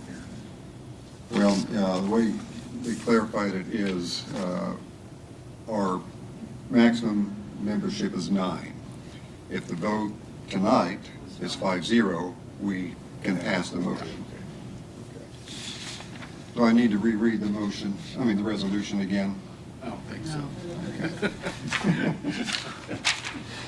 All right, so we pick up,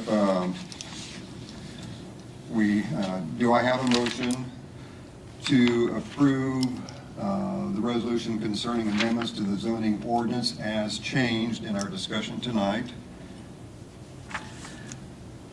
To approve or disapprove? Before you proceed, I just want to state for the record that where it says unlimited, I will strike that in these proposed changes. Okay? And,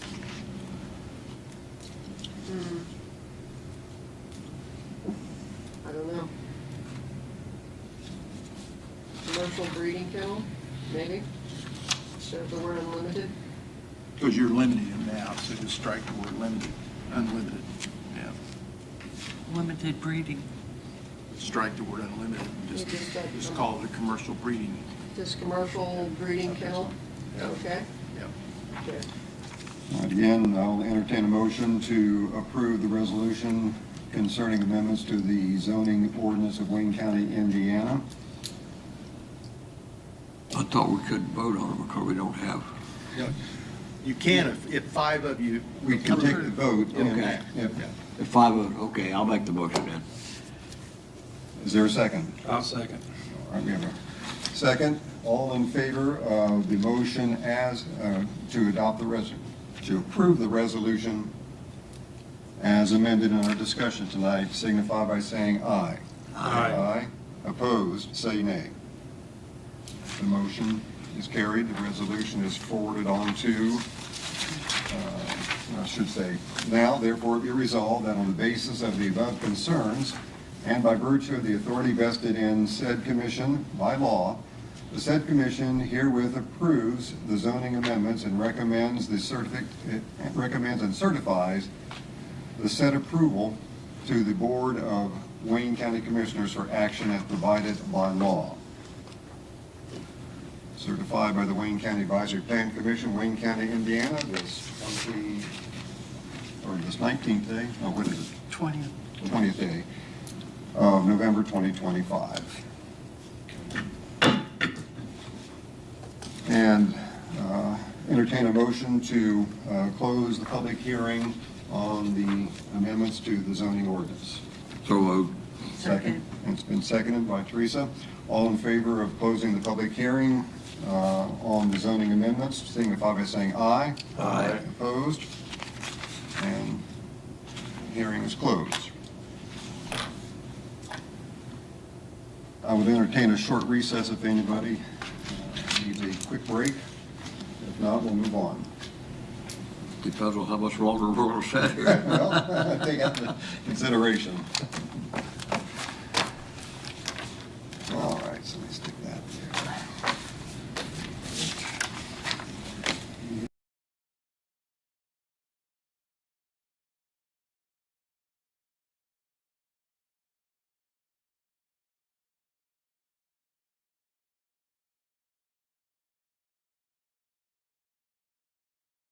For Resolution APC 2025-6, a resolution to consider repealing the ordinance for flood hazard areas for Wayne County, Indiana, and replacing it with a flood damage prevention ordinance for Wayne County, Indiana, which primarily provides new and improved definitions, improved guidance, and addresses agricultural and accessory use structures within the floodplain jurisdiction of the Wayne County Advisory Plan Commission. Laura gave us handouts that were not revised. Exhibit A is the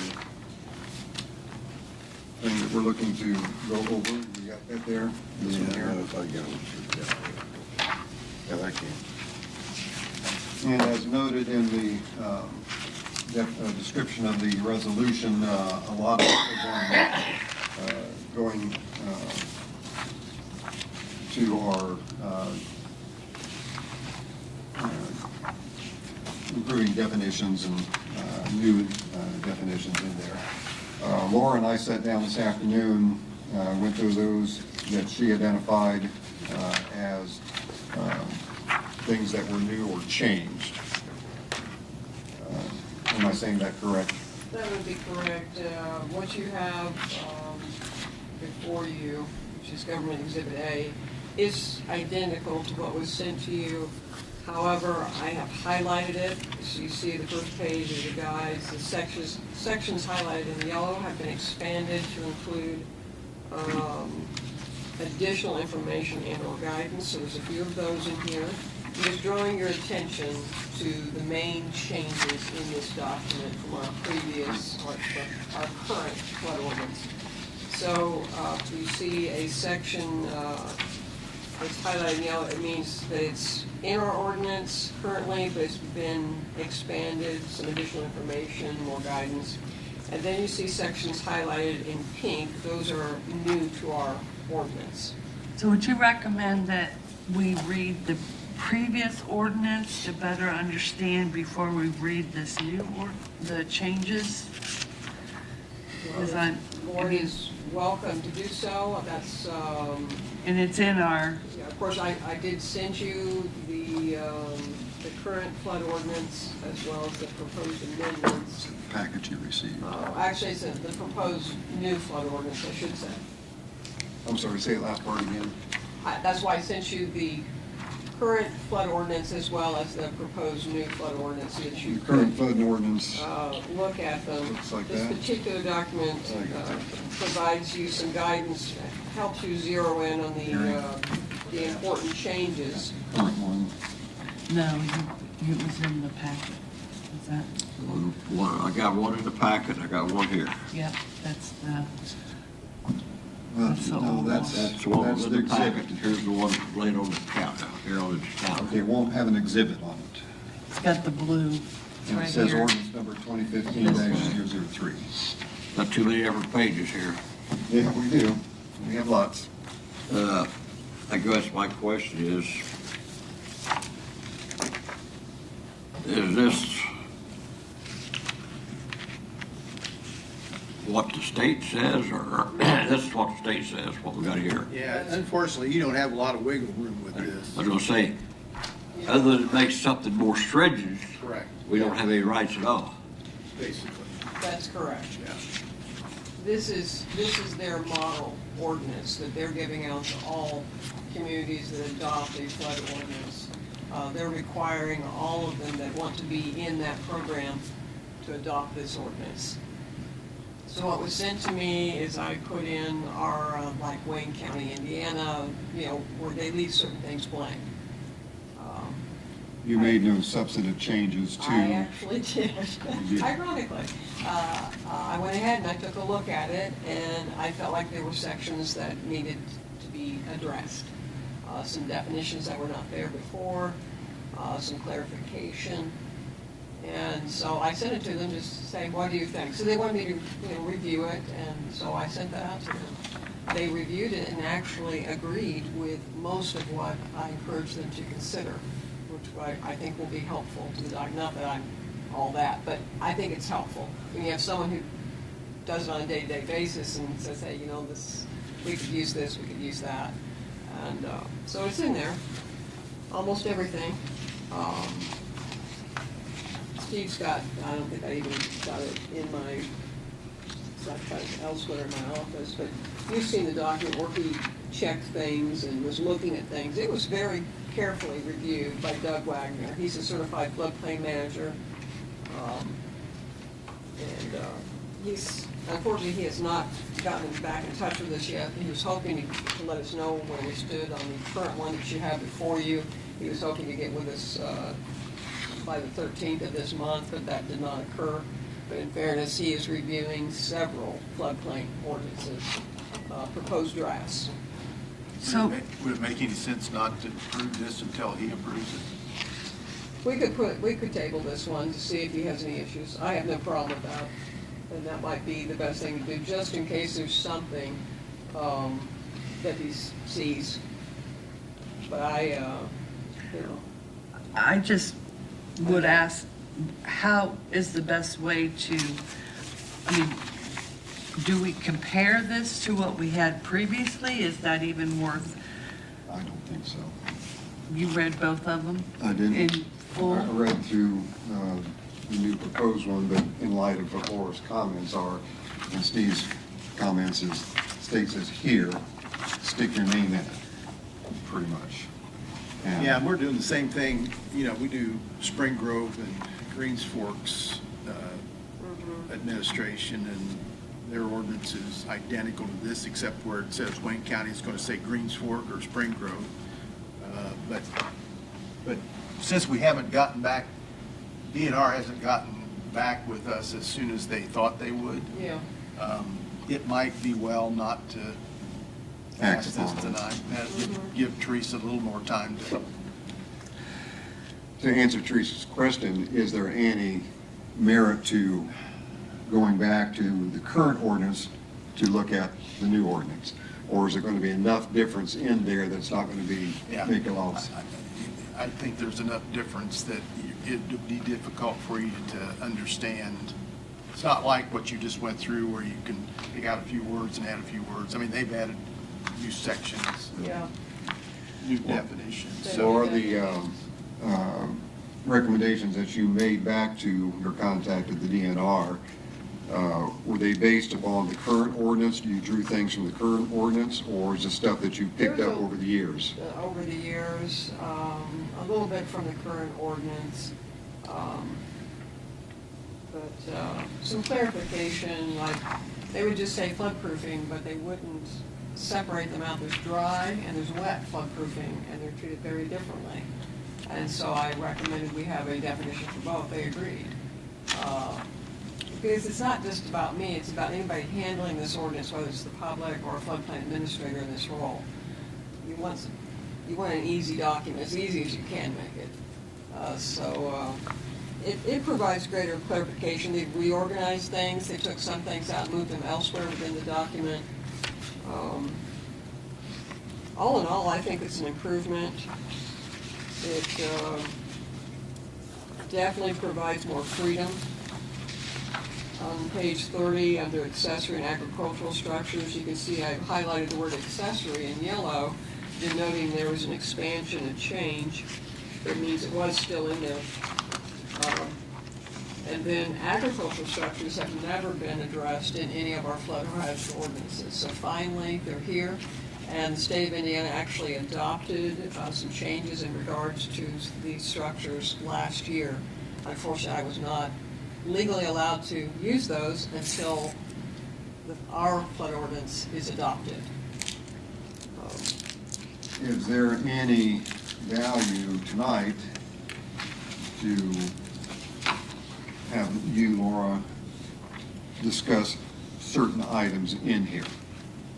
I mean, I can't lie, I said the big deal is it's currently, our ordinance right now, an accessory structure of a maximum 400 square feet can be put in a floodplain. Obviously, if it's in the floodway, it has to have DNR approval. But it can be constructed without having to elevate it, but it has to have certain issues addressed. You can see on page 30.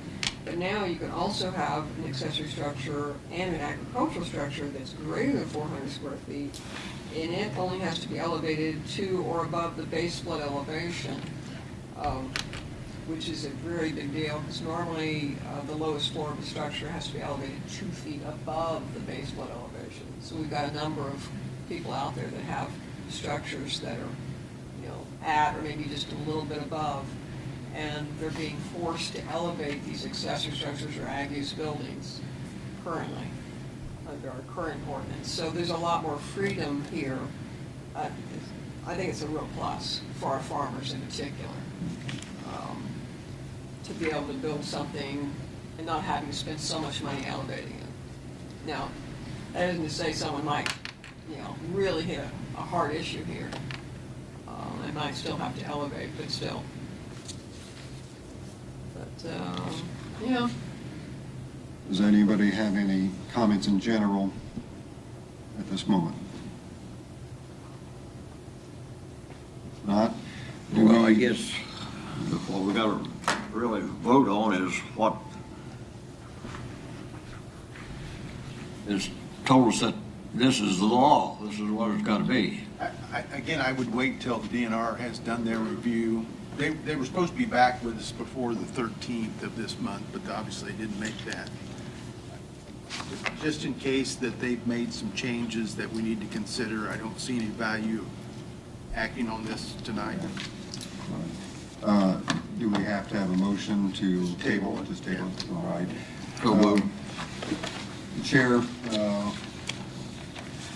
is table, You So need a moved, motion table. to table. okay.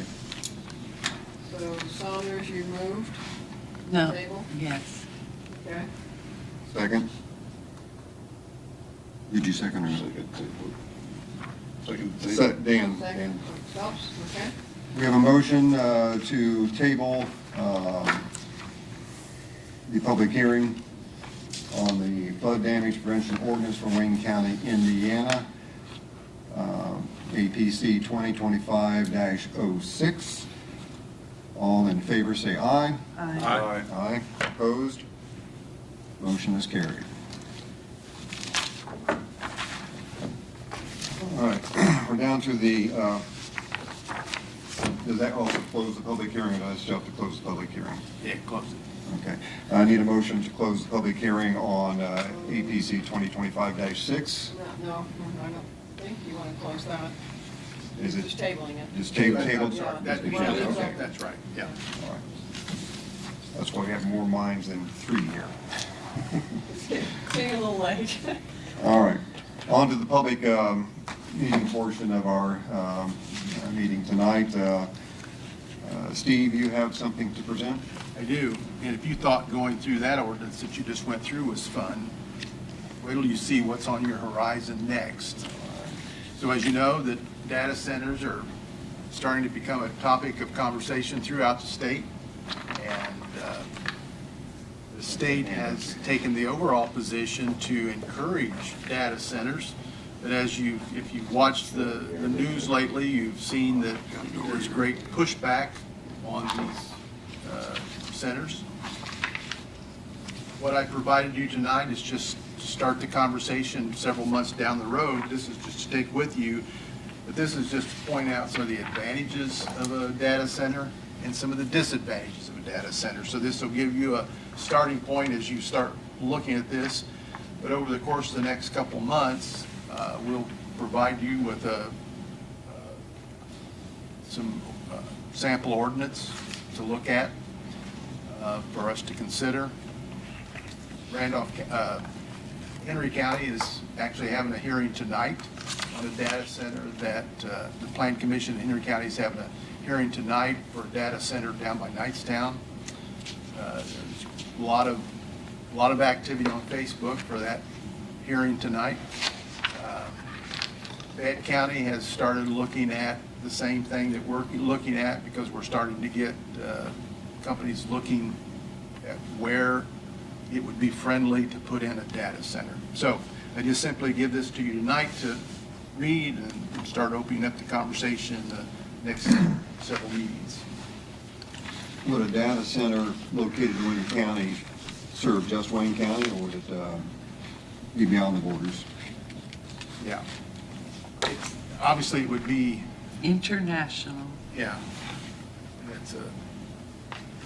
Frankly, it's beyond my grasp of just how powerful these things are and what they store and the reach they have. But yeah, it wouldn't serve just Wayne County. Certainly the construction and the tax base and that type of thing would serve Wayne County, but So Mark Zuckerberg has not contacted you yet? not yet, Not not yet. yet. These are the centers that take so much electricity, so much in Texas, they bought an old power plant and rejuvenated just to find Yeah. those. I don't And they use see, a lot of water I don't see how, for cooling. what are we gonna do, be like, I don't know,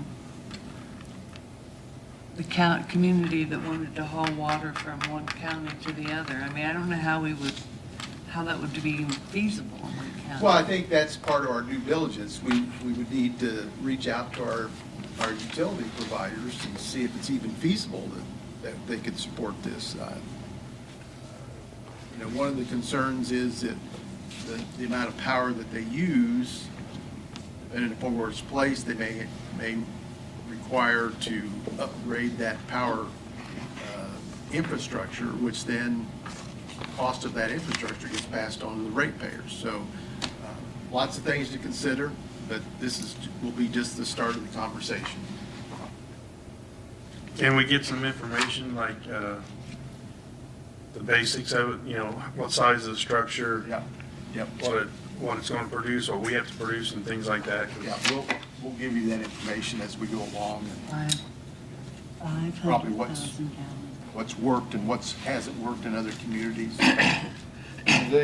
Steve, do you have any idea of how many people these places, are these just big empty buildings with? You know, I don't machines in know, them? Dan,